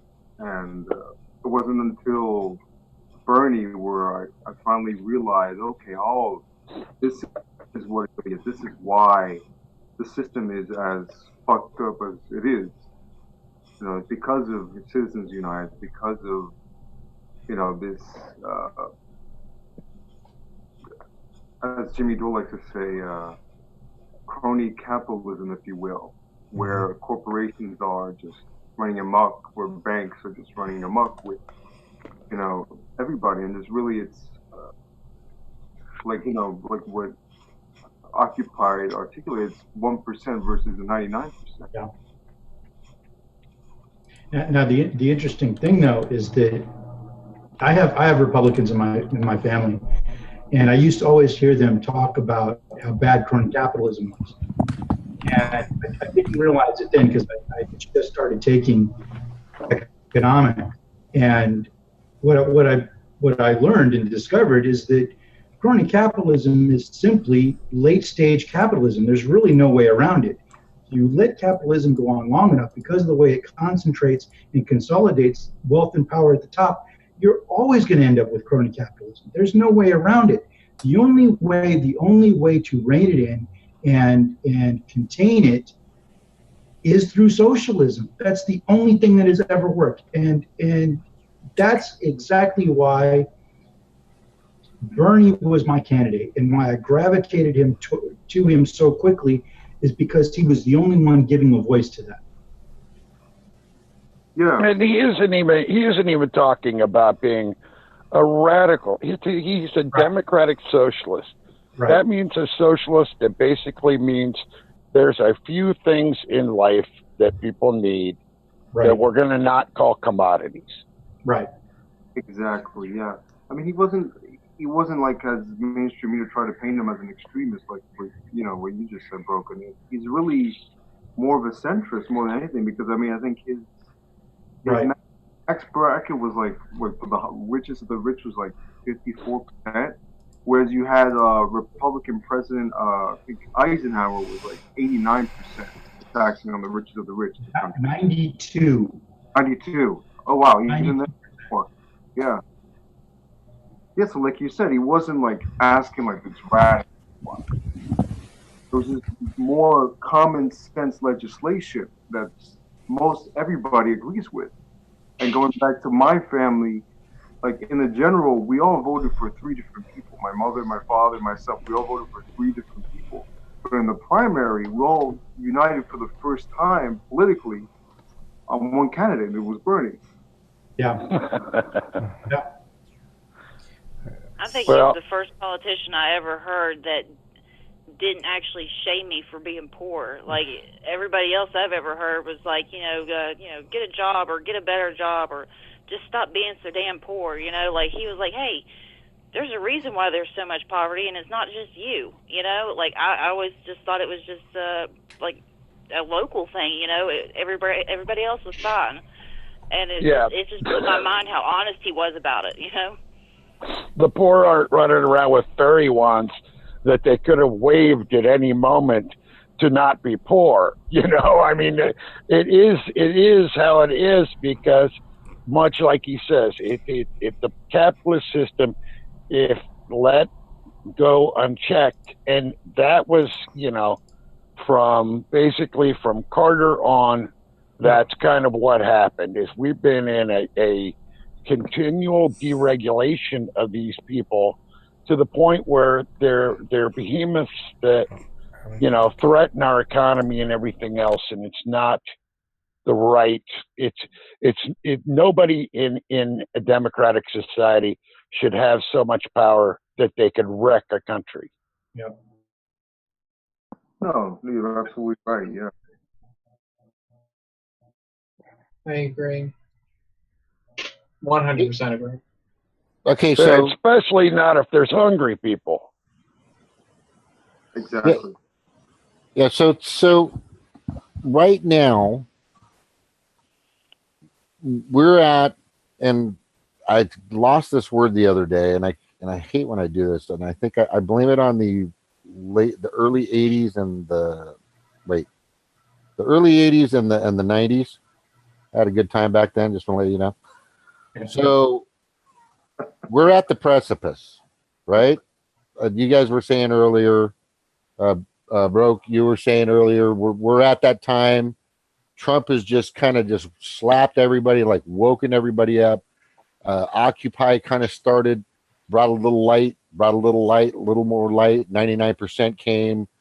And then all of a sudden we got Bernie, and Bernie just kind of just illuminated everything like a burning magnesium engine. And if you've never seen that, you need to go check it out. It's pretty awesome.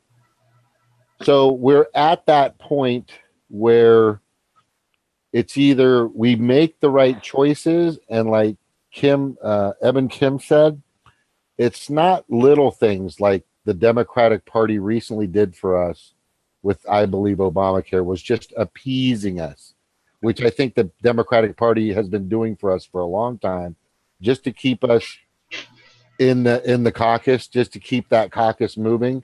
They would appease us just enough to get our votes. But we need to go seriously ballistic when it comes to new laws and new legislation.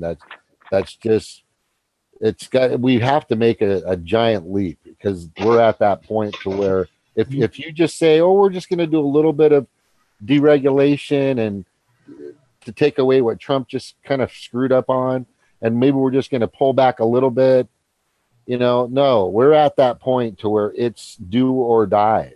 Incrementalism is not going to work. Yeah. We need incrementalism is not going to do the trick. It's helping this. It's not keeping the tsunami from taking out most of the shoreline. It's rearranging the deck chairs on the Titanic. Yeah. Well, I mean, like these corporations didn't ask for this. Like they weren't like, oh, would you please, or if you have the chance, Could you maybe work it into your platform? Could you please take care of our needs? No, they went out there and they made it happen. They paid their money. They did their deeds. But at the end of the day, like they took it. They took it for themselves. And that's what we're going to have to do is we're going to have to get bold and some bold action and get people to where they want to take it back. Because asking for it isn't, they're not going to give it to us. We got to take it. Yeah, completely agree.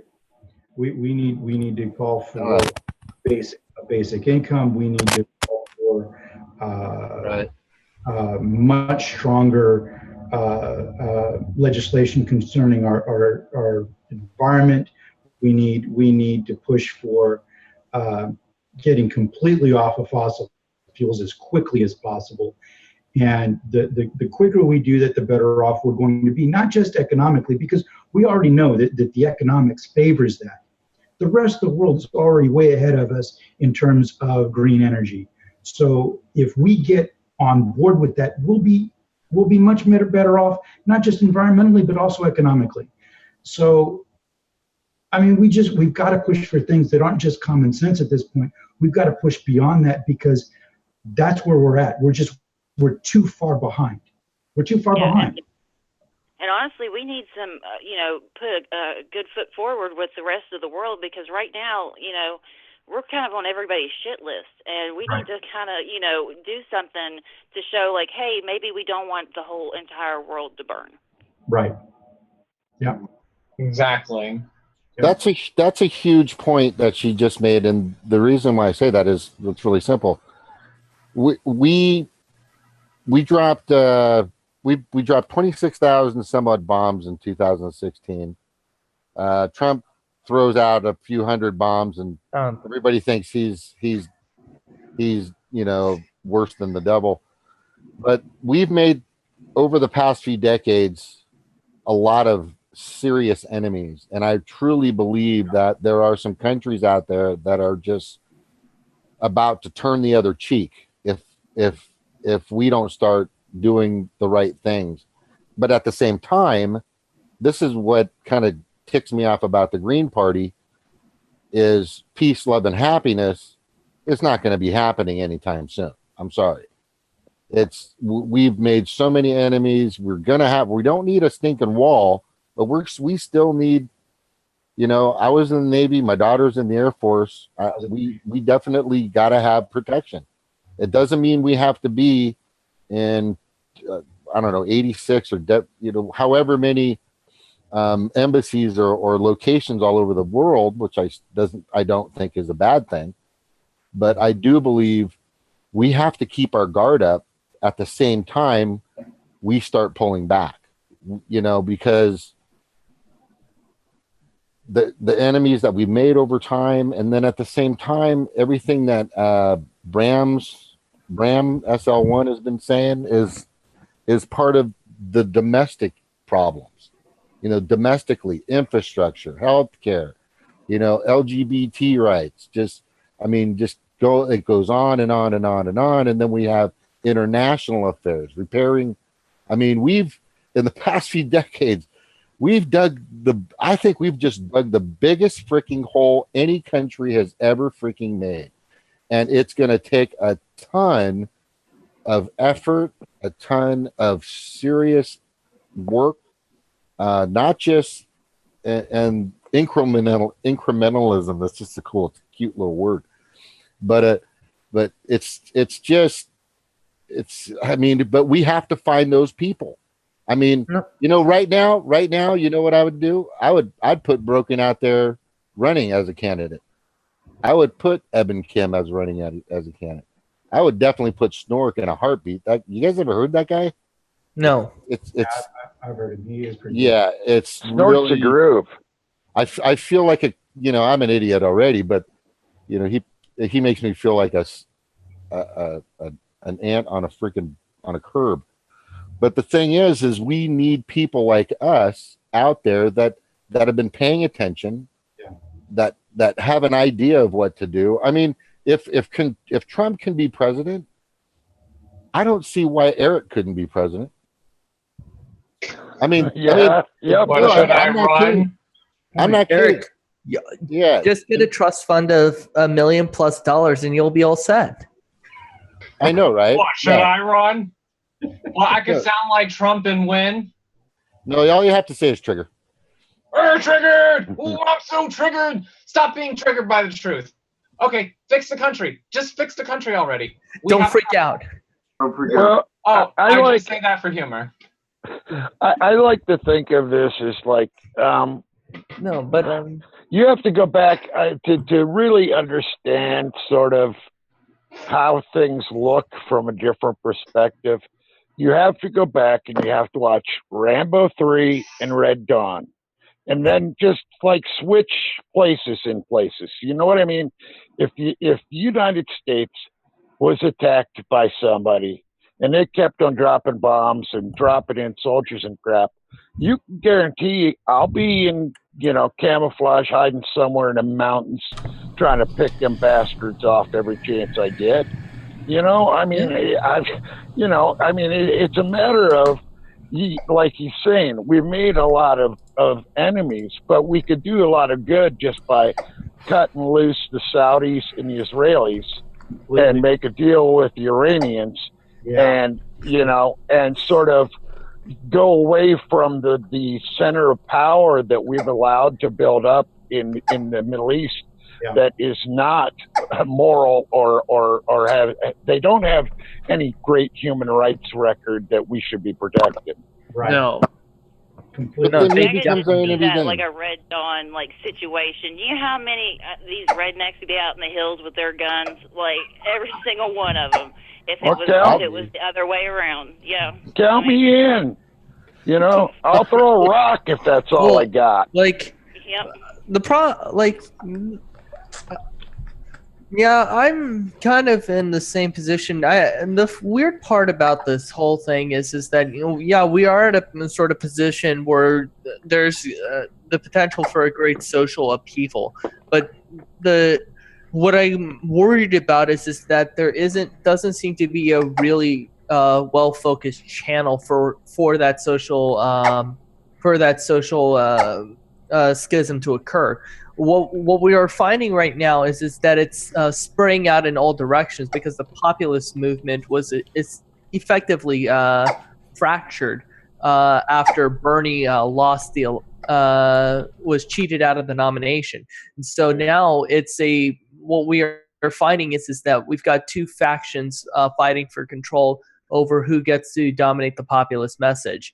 You've got the alt-right faction, which is basically sort of a coalition of neo-Nazis, neo-monarchists, MGTOWs, and the such like. But you've also got this sort of proto-Antifa co-opted movement that is being led by basically the Hillary Clinton wing of the Democratic Party, attempting to rationalize its own existence as some sort of fake resistance movement. And what I'm truly worried about is that this lack of coherence in what the objectives are for the working class is that it's just going to inevitably lead to what late stage capitalism always tends to evolve into when it can't find a way to appropriately satisfy the workers, and capitalists need a way to keep their power. It just evolves into fascism, as it has decades and decades before. That's exactly right. Well, and that's one of the things about Occupy that I liked and I disliked. And that is when you decentralize your leadership and you have no leadership, you have to sort of have a leader to have a vision, to have sort of what you're saying. You have to have direction. Antifa, as far as they are considered, they're way to the left, brother. They don't care what Hillary Clinton thinks. They could just be. They're always there. Figure they're always there. But the people that are out in the streets now that are all sort of new faces, they're not old hands. No. A lot of these people are new faces that suddenly, got a pussy hat and decided they're going to march, and they're now doing things.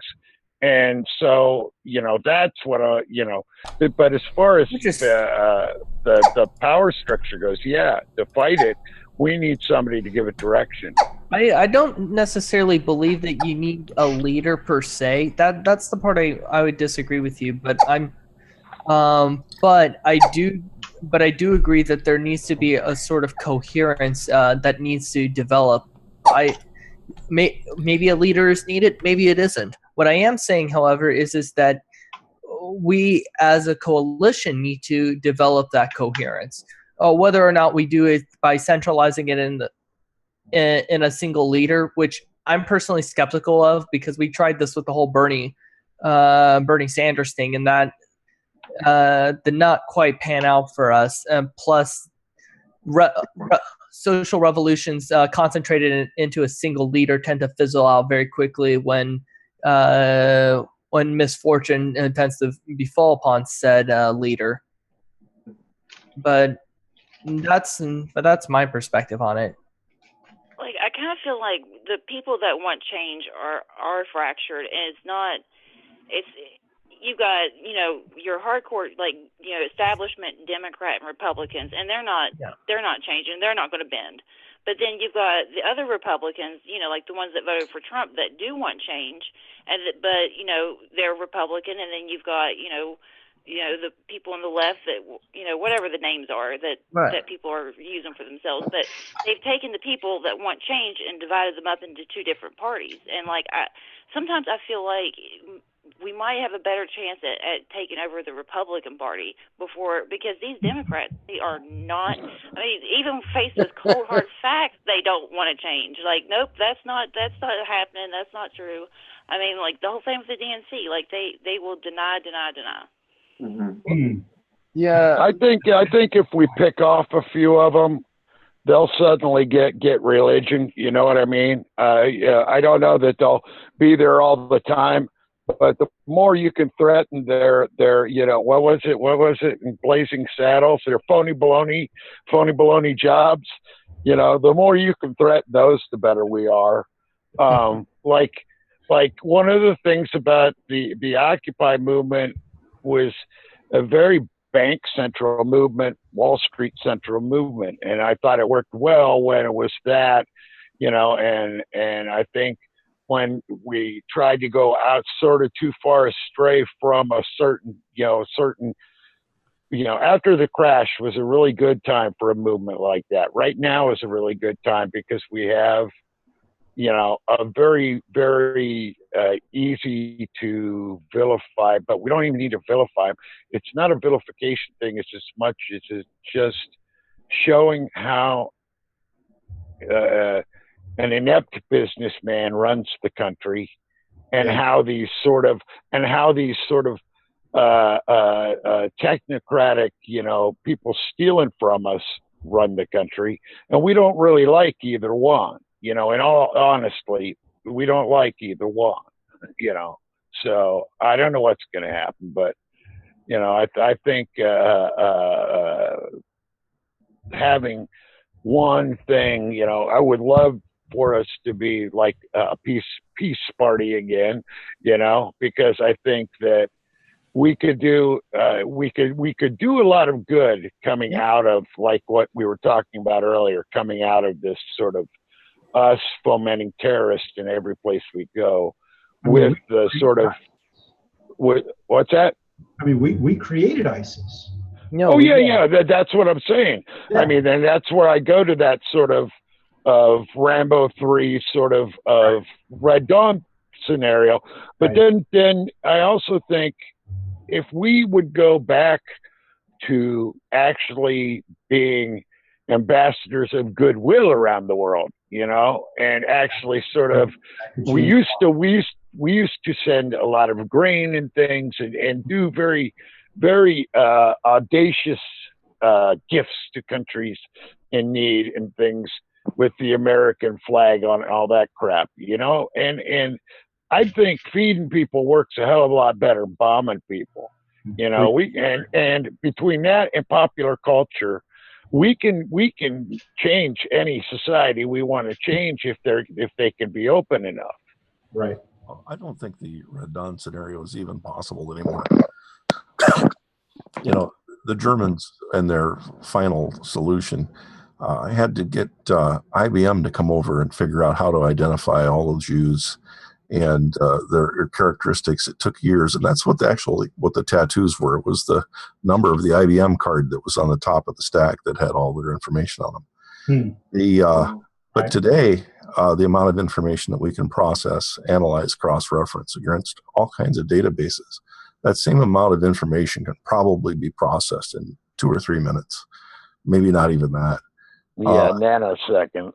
The data is the biggest weapon, and once you know who to target, we're also protected right now by the fact that there's only so much they can do to us before they lose their privileges, because they won't have us to rule around anymore.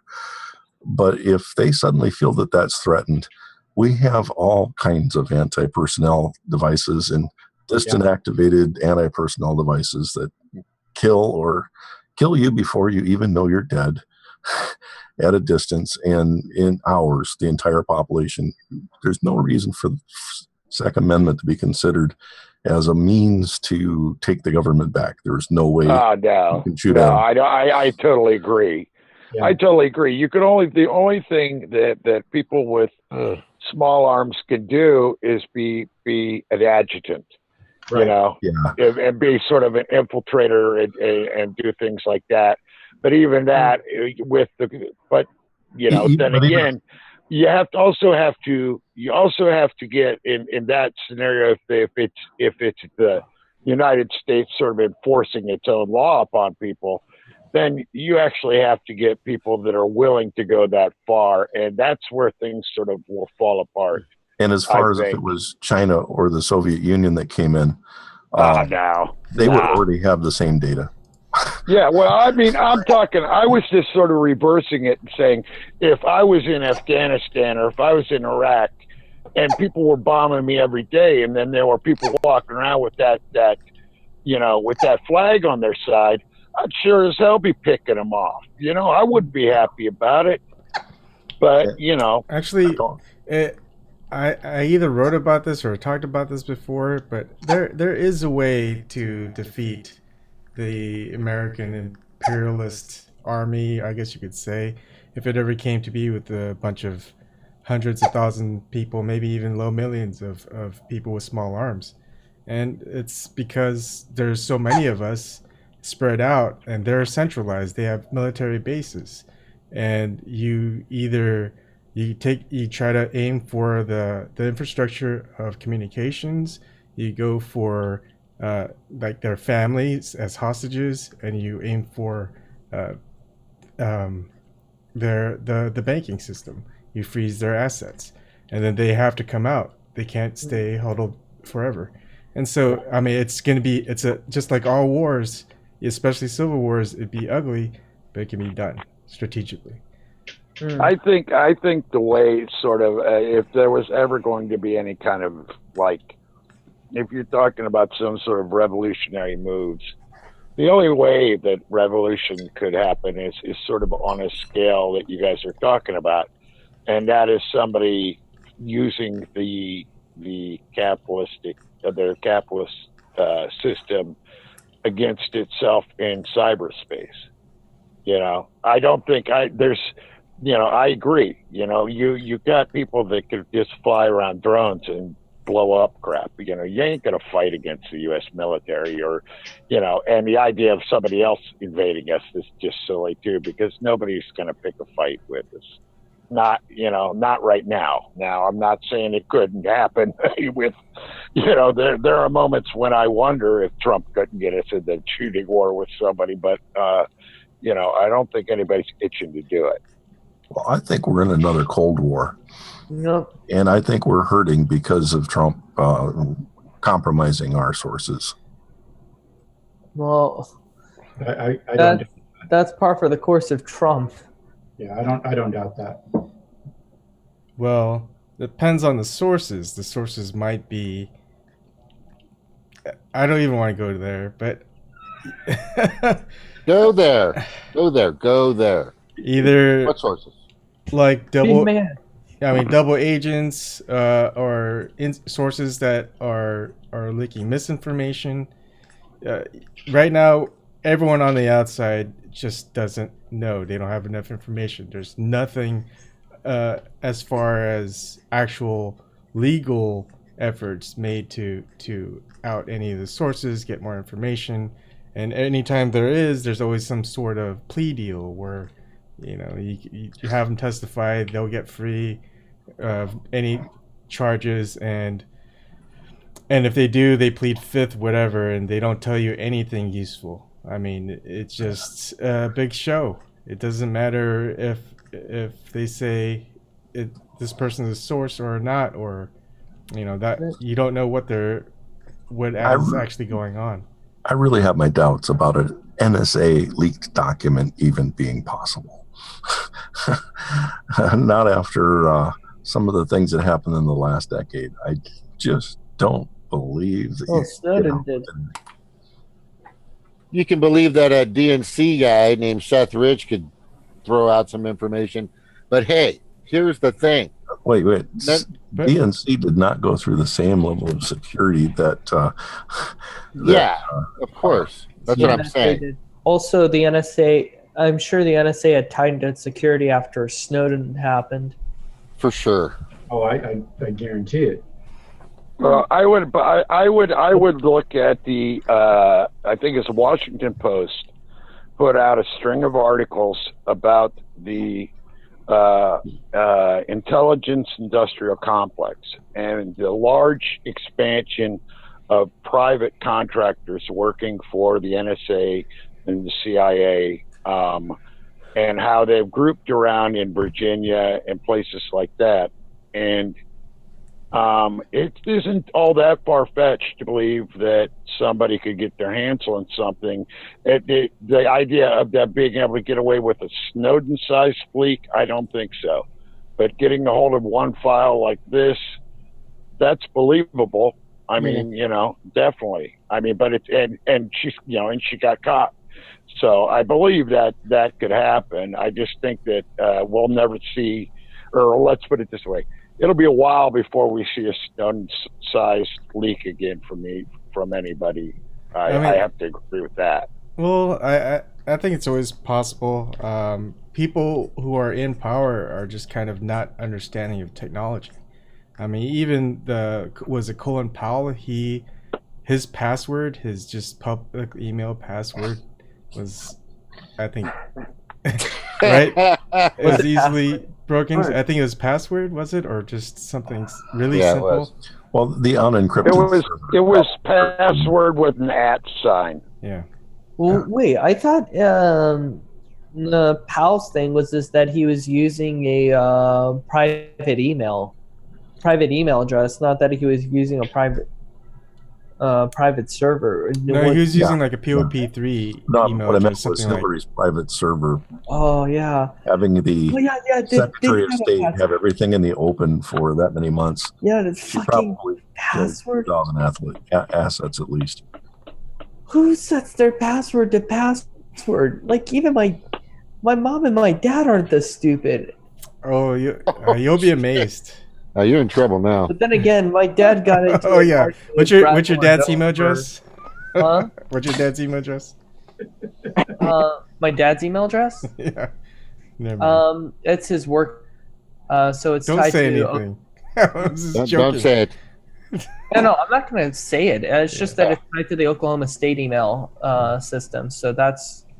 I mean, the university email system. So that's why. I mean, I've worked at a lot of different companies where I have production access, and just seeing the passwords that people have. I mean, it's pretty bad. In the 90s, they had to actually start putting in they had PSAs to see what your password was, to see how easy it was to break. Yeah. And now you can't even get anything less than 9 digits for a password on anything. Yeah. And I don't think it really matters with net neutrality being stripped from us. And I got to go back to Zork real quick because I think this is important. And Broken, you'll understand this. And Eben, you brought this up in regards to our military. Okay. These guys, that keep in mind, most of the money, instead of what Broken was saying, let's put it in infrastructure. Like Bram was saying, and I think we all say, infrastructure, helping people, helping the country, building, products, education. That money is going to the military, and that military is not just making the military strong against external forces, but internal forces as well. So I'm just saying, a guy who's seen the War Dogs. Anybody seen the movie War Dogs? God, that movie sounds very familiar. It's with Seth Meyers, not Seth Meyers, the guy from. Anyway, just look it up. War Dogs. Okay, so the beginning. Oh, yeah, I know which one. Yeah, one about about the weapons contractors. No. Yeah, these two weapons contractors. Because the first part of that movie is about this guy, and he's talking about the uniform and to put a guy out in the trenches out there with a suit and his gun. It costs $17,000 per soldier, and so war is an economy. But with that being said, we as civilians, I got a 1899 410 gun. That's what I got. All right. I used to have others, but I just got out of that a while ago. But the thing is they will take over the servers. They will take over YouTube. They will take over Facebook. They will take over every communication outlet that we need so that we can structure ourselves, unify ourselves, or do anything to actually have an actual revolution. They've already planned this stuff. I can guarantee it. And they will use drones. Yeah. Okay. And you have to realize that our country, and the reason why people aren't nuking us right now or bombing us is because we're the crazy ones. We're the nutcases. We're that kid down the street that you don't want to screw with that guy Jim because he's just a psycho and he's got a bunch of guns in his house. Okay, so let's just leave him alone, let him have his parking spot, and not worry about it. And that's it. So that's how we're perceived. But that's how we're perceived internally. That's how I perceive us domestically. We're nuts. We can. I don't think the majority of people that are in the military will shoot their own, but enough will. Enough we're will. the only country that's dropped a nuke, aren't we? I mean, we're the only ones that have done it. Yep. We are the only country that's done it. Yeah, but still feeling a bit bitter about it, to be honest. But here's my take on it, James, and this could be a whole nother discussion if it's not illegal to do. It's theoretical, but if that were to happen, I think there's another part of it is the amount of people in military, in police that won't be with that, right? So there's going to be a lot of infiltration. So they really have to tighten down who they have in their military and in their law enforcement to enforce a big, I guess, a totalitarian regime like that. And but what I'm really saying is it's going to be bad. It would be if it goes there, it's gonna be very, horrible. very, very. It wouldn't be Red Dawn at a high school. No. It would be Red Dawn everywhere. But with larger bombs, a lot better technology, it would just not be bad. So we're not talking guns and bombs. And let's be honest. So Zork brought that up. That's true. Does not hesitate to use bombs against us. I mean, they blew up that guy that did the Dallas shooting. They've dropped bombs here in West Virginia. I mean, they'll do it. They'll kill civilians. They don't give a shit. Like, they'll do it. So I mean, so what if it's a couple of thousand at a time? I mean, you heard Trump's budget guy or whatever, Mulvaney. Well, everybody's going to die eventually. So, Yeah, well, like Jimmy Doolittle, the guy that was the leader of the bombers, took off an aircraft carrier, and were the first bombers to bomb Japan. And then they ended up like landing, some crashed. It was Doolittle's Raiders or something. It's a very famous World War II story. Yeah. He, during the battle for Blair Mountain in West Virginia, he dropped bombs on the strikers. And there's pictures of bombs in the ground in West Virginia that the early Air Force dropped. Yeah, that's what I kind of laugh when people say like, "Oh, well, they can't do that to civilians." I'm like, yeah, okay. I mean, they've done it before; they'll do it again. And but it's you guys got to understand. There's one thing that you're taking out of this whole formula. It's much easier to placate a citizenry with things and visions on TVs and things, to take their minds off of it, have them pay for their own room and board, and have them basically in the same prison you're talking about within your mind. It's much easier to do that kind of thing than to violently suppress a citizenry. So, I mean, that is the future. That's where the future is. It's in controlling information. It's in making people form opinions they want, and making us pay for our own room and board. It's like buying from the company store or whatever. They prefer to own all of that and have us buy it off of them, in a sort of idiotic circle, than us get ahead. You know what I mean? Yeah. If you're living in poverty, you're getting paid in script. That's all your money is going right back to the company, man. Like that's not your money. Like, you don't get your money. Like, you don't have it at all. Like, you just give it right back to the people that gave it to you. And I think another thing is, if there is a big revolution between the citizens and the government, there's going to be other countries out there that's going to see that as an opportunity to take over. Oh, yeah. And maybe not just take over, just to prevent it, because they don't want another they don't want someone like Trump. It would be bad for the global economy. That's a good point. It would be horrible for the global economy. Yeah. Just for that reason, if we attacked our own populace, we would attack them too. And we would probably using stuff not involving bullets or bombs. And it would be much worse. So I'm not worried about when the bombs are going off. I'm worried about when it gets quiet. No. I was waiting for Zork to say that. Cut him off. I knew he was going to say something like that.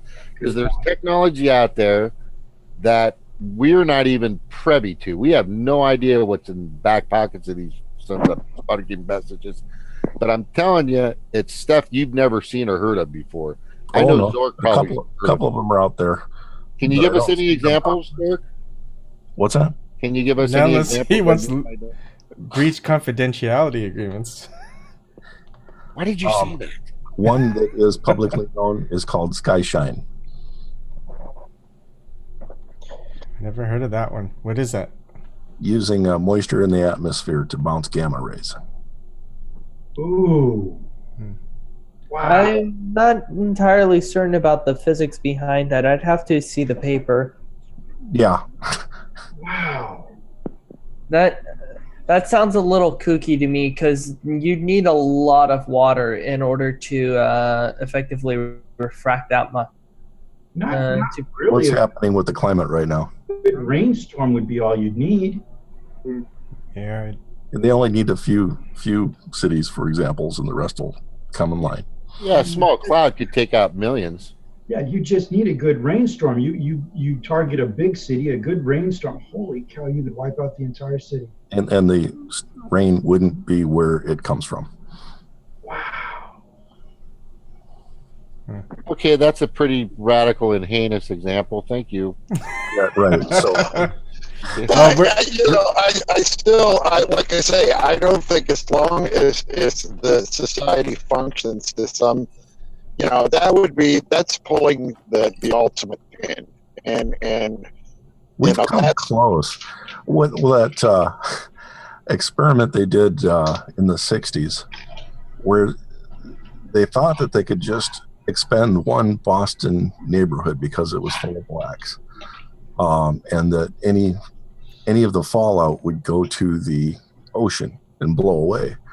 And somehow that part of the note got lost, and they also dropped the fallout on Minneapolis, St. Louis, and some other cities, to any of the major communities basically that had black people. They wanted to model for significant amounts of radioactive fallout, so they just basically dropped fallout on those areas, and then they wanted to record and monitor how much radiation related diseases popped up. And that might be why we have Medicaid, because then they would these populations would suddenly have access to medical care where they could be monitored. Maybe. I mean, I've actually heard of that where they did go around and spray different compounds in places and see what happened and check to see. They even use like simulated stuff. I don't know, but yeah, the simulation was a cadmium sulfide. I think that there's a whole lot of stuff our government will do. In a heartbeat. But I think that we have a worldwide population now that we are free to sort of test things on. So, I think we do as much of that abroad as we can. American Empire. So, what last week? I mean, despite all this crazy news and all the stuff going on in the independent realm, what are your thoughts about the Bilderberg meeting that happened? Wait, what? The Bilderberg? I didn't even hear about that. Oh, yeah. Just go to Luke We Are Change, or the We Are Change YouTube channel, and they went there, and they did a lot of live videos over there. So definitely check that out. You could probably talk about it some other night if everyone's caught up. That might be a better chance, since this is the first time I've heard of it. Yep. It seems like it's the first time many of us have heard of it. The Bilderberg group I've heard of, and they've got their meetings and they do what they do, and very much we can do. I mean, as far as like people like that, they spend weekends together in places. I mean, they live. I've read different articles about this, and it's a theory that I tend to agree, at least looks that way. They live a nationless lifestyle because they don't really have a place. They have places they're based in, places they call home, but their businesses and all of their dealings, they're done all over the world.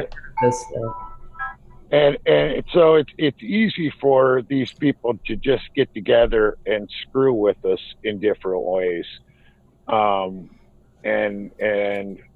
mean, Davos is probably the one that frustrates me the most, because every year that Davos happens and all these people on TV and crap come on and they're calling, they're giving us reports from Davos. If you're there, you better look like you're miserable.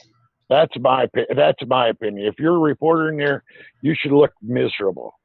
But no, nobody ever does. They all seem happy and the great ideas that were given there, and that's the kind of stuff that it's also just these things are done inside of boardrooms, man. With people that serve on six different boards, it only takes them, half a dozen of them or a dozen of them to sort of control several companies. And so, I think things happen as much that way as they do at Bilderberg meetings. To tell you honestly, it's no, I that's the way I think.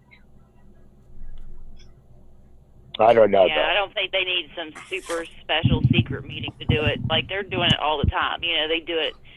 When they network, they do it. At every job that they have, they do this stuff. They conspire. Yeah, but do you think it's just a sign of power? I don't know. It might be just like a sign of like elite among elites. Like if you're high up on the food chain and you want to make it up to the next level. Well, that's the thing that you aim for, is like to get into those meetings, I guess. It's sort of like it's like the Oscars or something. It's good to be seen there. It's good to be a winner. It's good to be heard.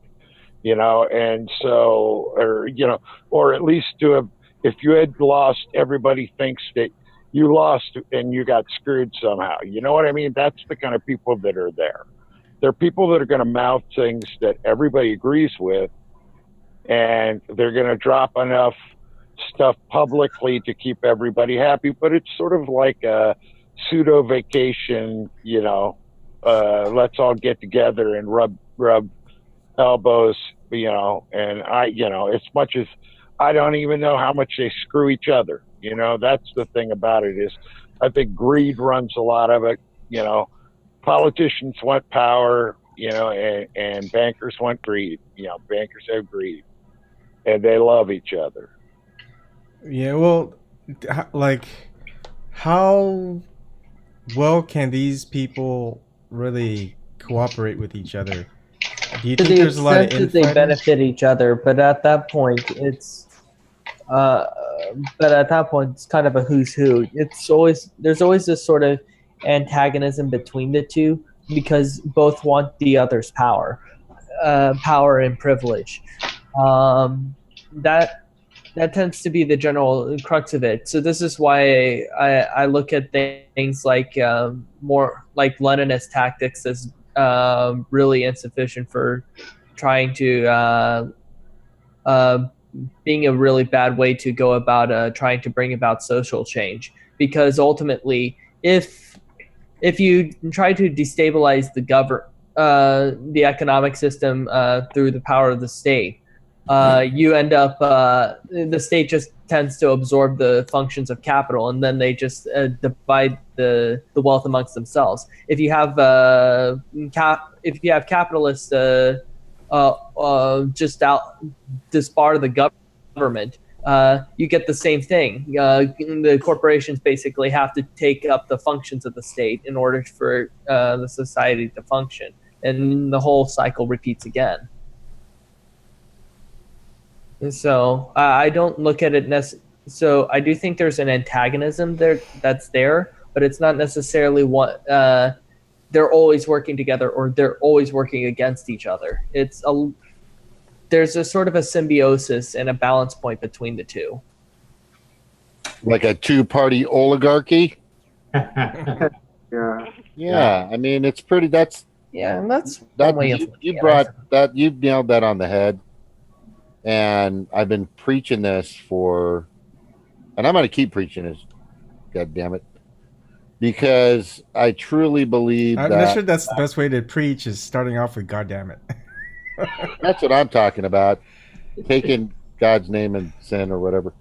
So what we're trying to do, and I understand because this is very therapeutical, but I think the general consensus amongst people that have really opened their eyes, like that are awake, Red's awake, Broken's awake, Eric's awake, Dam's awake, Kim's awake, Zork's been awake for probably too long, and Ariel's definitely, and Christian, thank you for hanging around. But the thing is I think that there's millions of us out here like this. Yeah. And and I really believe that this movement, which I think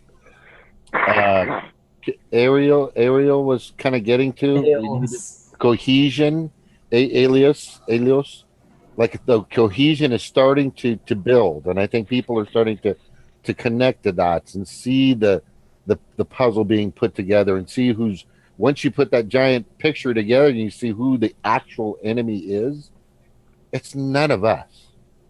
It's none of us at all, unless Christian's a CIA agent just posing as somebody hanging out with us. But we don't know. Okay, it could be anybody, right? There could be a worm anybody. Damn, James. I know that was Christian bad. like That was that. bad. But what I'm saying, it could be anybody. It could be Erik with his trigger. Who knows? Nope, not a part of anything. Okay, I'm kidding. Well, I know. I'm just playing along. But drift is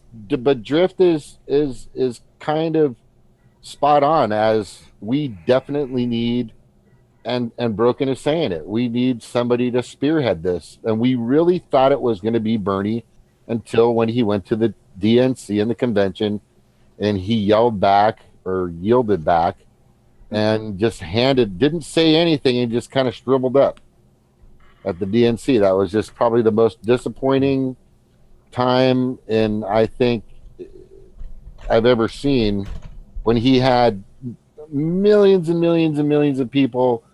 I mean, he had people that were 10 times more attending his rallies and his meetings than both Clinton and Trump put together. And then when he gets to the DNC, he just goes, all right, I'm done. Goodbye. But so we need somebody dependable. We need somebody that's going to stick with us. I mean, Broken said we got to have somebody that has some that's already a threat, that has some clout, that has some publicity already set up to do something. I mean, who could we use? Tulsi? I kind of feel like if we get organized, as a group, the people that are wanting to change, I feel like a leader will emerge. Like, it's just, if we organize it, it'll just be like a natural byproduct of, well, it's going to be this person. Because it'd probably be the person that brings the two groups together. And I think probably the best one to do that would be Tulsi. Tulsi Yeah, and Nina. I agree. Somebody that can bring some people. Like, I have a Facebook. It says, what's my Facebook? Green Party Power. But on it, I have a picture of red elephant turning into like a person instead of an elephant, and then I have a donkey kind of turning into, the evolutionary change into humans coming together, shaking their hands, being green or just, I don't care what damn color it is at this point. But we do need to come together. And the only scary thing about when we actually come together, are we going to have a false prophet or somebody that's actually going to have the history that we need, that's always been there for us? Right. They got to be squeaky clean. No. I don't think they have to be squeaky clean. No, I think they have to be open with their dirtiness. Right? Yeah. Truth. Yeah, that's much better. Yeah. I think that Tulsi, being a sort of a veteran for peace as much as anybody in the Democratic Party is, and also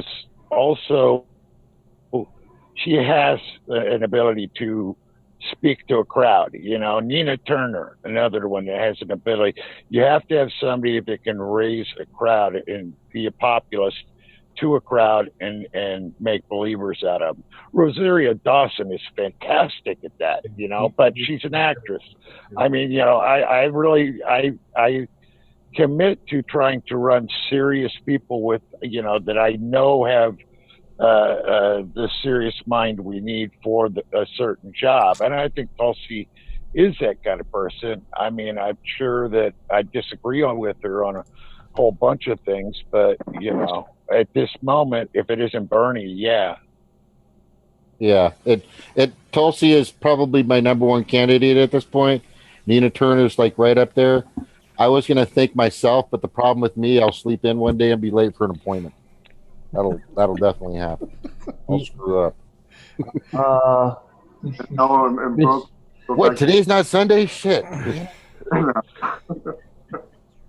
Yeah, I don't think I could do the wear it a live microphone around very long before somebody caught me just swearing up a storm, and either that or I jump off the stage swearing at somebody that came to heckle me, or so I just do something dumb in the middle of it. Certainly be A man's got to know his limitations. I know mine. He'd certainly be remembered as the most colorful congressman in history.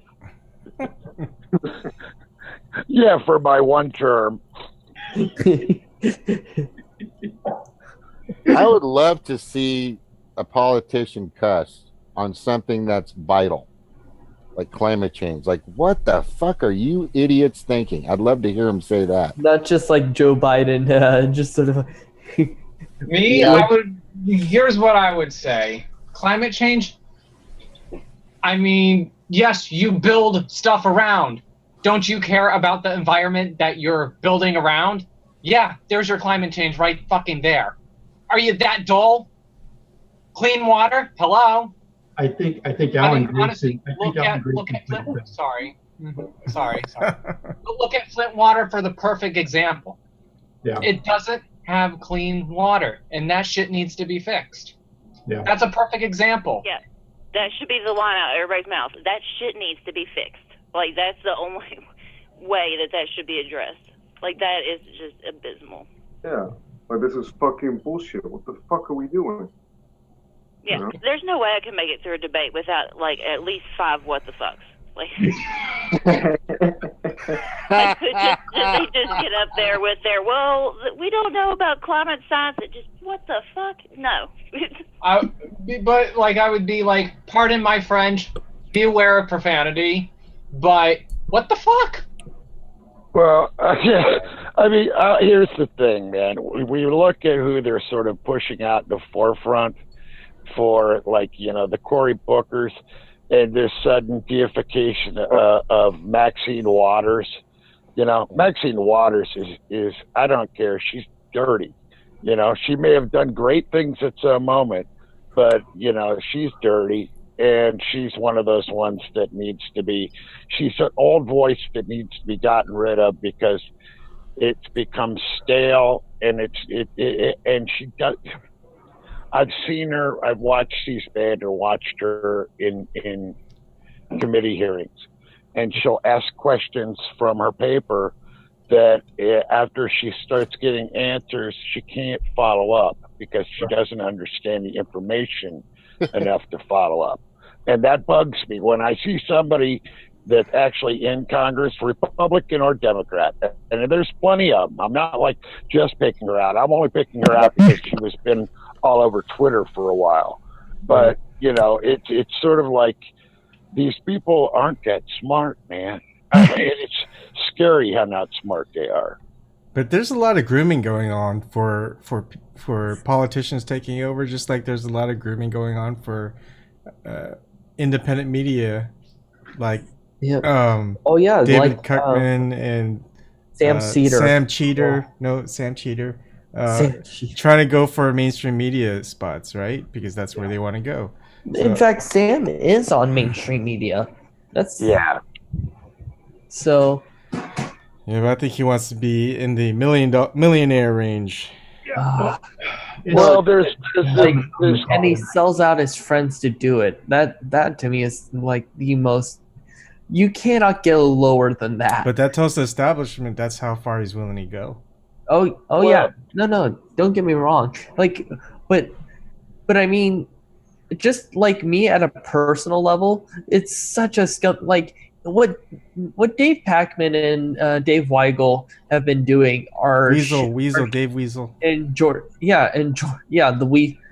Weasel Man and Cheriton, which really we don't have anything for that yet. We'll have to work on that. That pales to me in comparison to what Sam Cedar did. That, like, Sam Cedar managed to reach a level of scumminess that even David Pacman hadn't reached. I guess I'm not up on this because I don't know about the Sam Cedar thing. So you remember the whole Washington Post did the story on Jimmy? I gotta go. Well, Jimmy made a response. Hey, And wait, so Bram. See you Sam later. made a Bram, response but to that wait, response. Bram brought up Alan Grayson, right? Yeah. Yeah. So I'll help you on that while you're gone, because that's a good thing. Okay. Have a good night, All right, go guys. ahead, See ya. Have a Elliot. good night, Bram. So, Good night, Bram. Good Take night. care. so essentially, so ostensibly Sam did this in order to showcase to take Jimmy to town over the whole Seth Rich story. But the really bizarre part is that Jimmy has already sworn off this story for about a month. Regardless of whatever his motives are, this isn't even a position he holds anymore. And certainly, if Sam Cedar had did this at the time, I would have been upset with it, but I'd have understood where it came from because I could chalk it up as a gut reaction. This has been a month. He's already given up this position, and you're smearing him for it. To do that, that takes an extra level of scumminess, and especially when the person you're attacking probably does consider you a friend. That is on a level of unforgivableness that and even Pac-Man hasn't managed to make me reach. It's his Yeah, that's alliance. what Deliberate attack. Go ahead, Red. Yeah. Oh, I was gonna say, that's what bugged me so much about Jordan saying all that, because as much as we've said, well, Jordan, it built him up and always talked about his reputation. For him to kind of like turn on his friends, like that was just like a double whammy there. Like, whoa, I didn't expect that. But I wasn't under the impression that Jordan and HA were good friends at the time. Well, I don't think that they were like not like good friends, but in good They were standing. close. Just to have that come out of nowhere. Yeah. But he literally, in his rant, he literally called Niko House, like I consider Niko House a friend. And then a few seconds later, he called him a huckster. Like, who does that? Yeah. Who uses that word these days? Well, Somebody under 70. I'm gonna start using it again. well, I heard that. You can tell a lot about a person taste in movies by the vocabulary he speaks. I thought that I listened to that Sam Cedar crap live. Yeah. As I happened to be, I was just turned on the Xbox, the Xbox, and I was flipping around looking to see and saw it was live. Thought, well, I'll flip it on for a second, because sometimes, like I dig when they talk about that Sebastian Gorka guy. There's some funny bits that they do, but for the most part, they like to see themselves as serious people. The kind of people that could go on MSNBC. And to do that, you have to self-edit. And so when he did that jumping all over Jimmy, I agree totally. It was out of left field. And it seemed to me like it started happening right around the time when Dave Weigel sort of started getting shit. And, and it's like sort of a club suddenly made Jimmy persona non grata or something. It's a resume. They're building their portfolio for their resume to go on MSNBC. Of what they won't say. Yeah, exactly. So yeah, we the collusion and the craziness, and I've noticed Jank Peter just kind of degrade and just go off in this. I mean, he's always been kind of a showboat, and he's always been kind of you're gonna He's an get idiot. it from being up there. But I see it. I don't care once you start getting those likes and once you start seeing that money come in, which they don't get that much anymore because they've been screwed in certain ways. But the thing is at a certain point, there is an ego that starts to build, and then they start to feel like, I can do better than this. I think I deserve what Rachel Maddow is making, So I'm going to go ahead and put my alliance towards the money, and I think that's what colludes them. I think it's just I think it's so terrible how money just rips the soul apart. And it's being used a lot for as a marker for success, right? It's not about all the different things that you can contribute. It's about how much money you make. That I think that's a good point because, like, I know he talks a lot, or you know what? When I used to watch it, he would talk all the time about, you know, well, when are they going to feel safe? Like he would talk about it like it was still like they had just started TYT. And it's just like, dude, do you not even realize, like, you have all these subscribers, you know, you just fundraised $2 million. Like, nobody else is doing that in independent media. Like, they have a substantial base, and it's just like he still sees it like, well, maybe if I get this much money, maybe then, you know, it'll be safe. Like, I don't know. I'm still trying to put, like, you know, like, maybe they're doing it for this, you know, good reason or that good reason, but still, it comes down to they're still siding with, you know, they're covering for the DNC and stuff. So, like, I can't excuse that. Hey, well, I mean, as much as anything, too, right during the election and after the election, TYT started sort of, I don't know what they consider partnering or whatever they do with these different channels.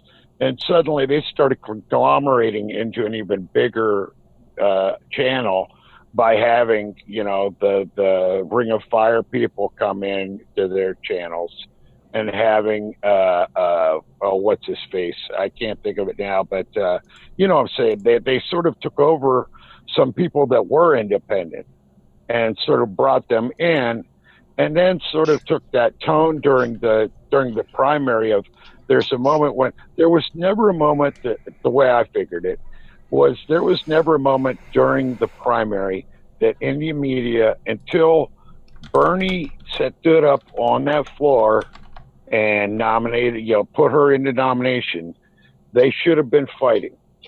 You know, if all of the larger indie media people would have fought that way, there would have been a bigger battle, and we might have won. You know, it's like the Florida recount. It's like there's always somebody comes in to sort of slow things down, and you know, I always question that.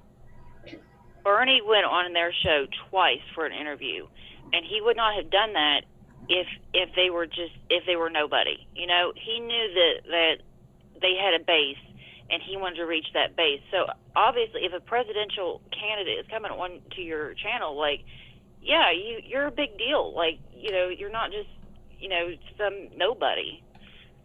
I just wish that they could have recognized that, you know, or maybe they did. I don't know, but you know, as far as you ask them, they said that they, you know, oh, they didn't have that kind of power. Yeah. Hey, Eric. I was the one who sent, I believe, who informed you about the story when it sort of came out regarding the whole Cedar thing. I was kind of wondering what your perspective was on the whole thing. I didn't watch the whole entire video because I was multitasking with a bunch of things, so I didn't get to see the whole entire video. That's fair. That's 100% honest. That's fair. Then perhaps more like a general perspective. I've kind of said my piece, so I was kind of curious what yours might have been. I didn't really watch the whole entire video, so I'm not gonna comment on anything until I see the whole entire video for myself. Then I'll make a comment. All right, that sounds good. I think the thing about TYT, I think I have a kind of a metaphor for this. Oh. It's like craft beer. You know, craft beer is a very small brewery. You know, like a brew pub that only brews so much, or you know, a small label. Boston Lager is not microbrew. You know what I mean? There's a difference. It becomes there's a corporatization that eventually befalls any large organization like that. Yeah, so it's like so the microbrew analogy is simple, is that they've become so recognizable that they're actually starting to gain speed. So these larger conglomerates come in and say, "Hey, we're gonna promise you some positions in the future." Who knows?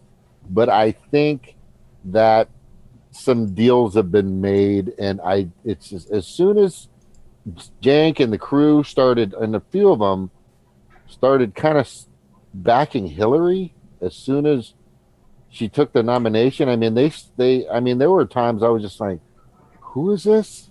Who are we talking?" Did you guys ever remember? Did you remember some of those? Yeah, but I think they're doing as much as they do to just because I think that as much as it's like it may not even be sort of the outside forces as much as it's just sort of a natural progression that happens when you get that big and everybody's opinions start becoming really important. And then you have to make sure that if you're going to get a presidential candidate to come on, that you don't say certain things certain times, and you start doing that, And I just think that's where it sort of loses the touch that makes a microbrew or an indie media truly independent.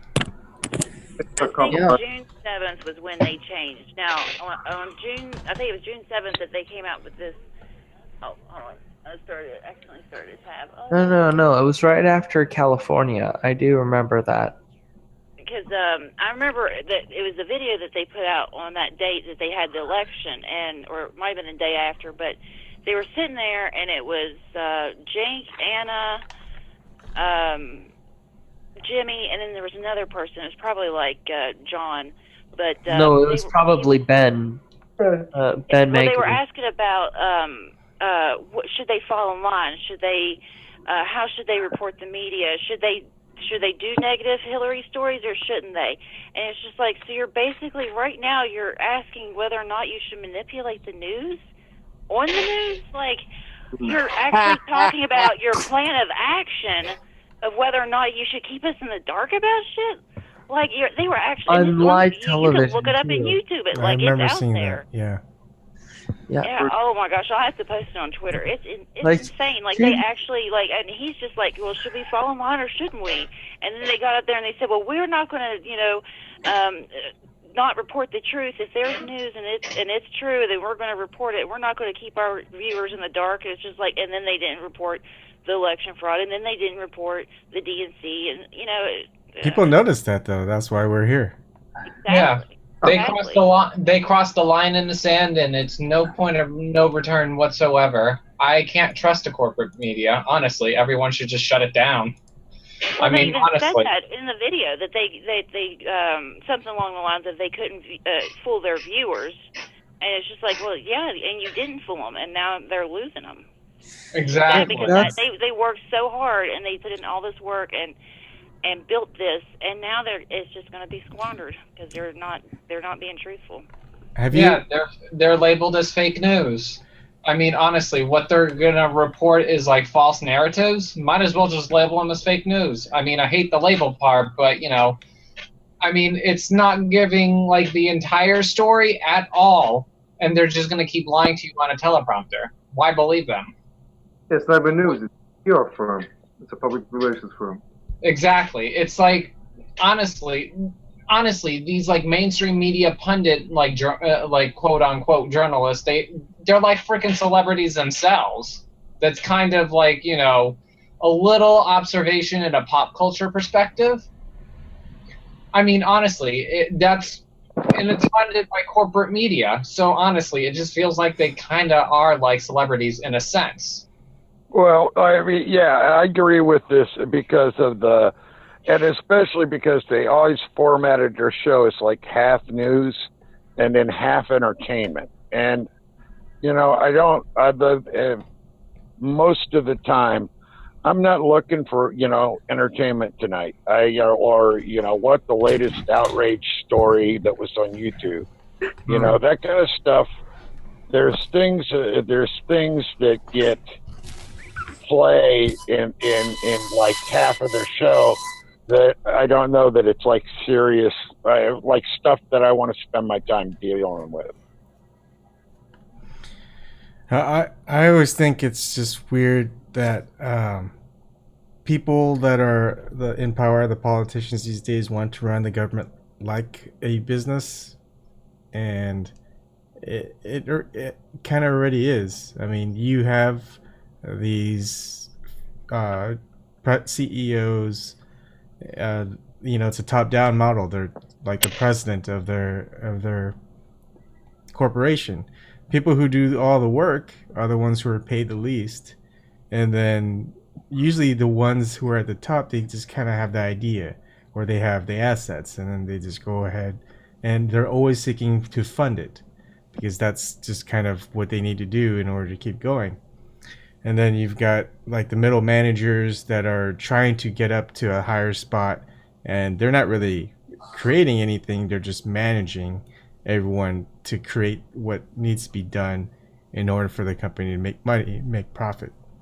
And so it's just this whole top-down model, and it's not like a big mass bottom-up model where the people who are actually creating things, harvesting things, making producing things, that they're not the one in control of all the stuff that they create. It's kind of a sad thing, and I think it's just the model that we have that's kind of broken. Yeah, Bon, I think you're right. I think that it's a like the capital, the big people, they have the government in between us, and basically all the government does is figures out how much they can screw us and still sort of get away without having pitchforks and torches. You know what I mean? Mm-hmm. That's what they're there for, is to keep us placated. But they want as much for the top as they can, because that helps them come up and be in the top too. You're right. It's all, it's like a pyramid scheme, and we're getting in at the end. I'm sorry, Red. Go ahead. Right there. Oh, I was just saying, I posted the link on Twitter. I tried to do it in the chat, but it won't let me do website. Oh, yeah. You can put it in the chat for us, right? Oh, I don't know. I've never used the chat on there. I don't know how. Well, you need to. It's part of being the group. I gotta walk around my camera. Camera set up right now. It's wrapped up in a little ball of foil and stuck to my computer screen. So I try not to mess with it too much, or else I'll completely crack it in half. I've already dropped it and cracked it. You don't have to. I'm just saying it's that's where you can post links. Okay. Yeah, and I'll post it. Oh, I see it. I'll post it. Because I know I can't post things either in chat when other people are doing things. So there you go. I got to figure out a way to take a picture of how I've got my cameras, my phone set up so that I can have her camera. Let's put it that way. Yeah. I mean, I'm probably about this like her with the tinfoil and crap. Anyways, I think it's a good time to close things down. It's almost 3 hours on a Monday night. Yep. Hey, before we go, I want to say, listen, you guys, I'm on Facebook. It says right there, Monotalk. Look it up, James Young Monotalk. Mono Power Talk. Just come on, and then I'll link you to me and stay in touch. I appreciate you guys and all your infinite knowledge, and there's a ton here. But I really, truly believe that we and all of us that are linking on arm in arm are really starting to make a difference. I think so. Thank you. Yeah. Greatly appreciated. There's really no other way, though. Yeah. All right. So should I end things? All right. So your sign off, Eric. What's our sign off? Stay triggered. Yeah. Triggered. Trigger off. Triggered. Triggered. Oh, I'm so triggered. Look at me. I'm Jank. I support Hillary. And I'm so triggered by Trump. I like political satire. What I like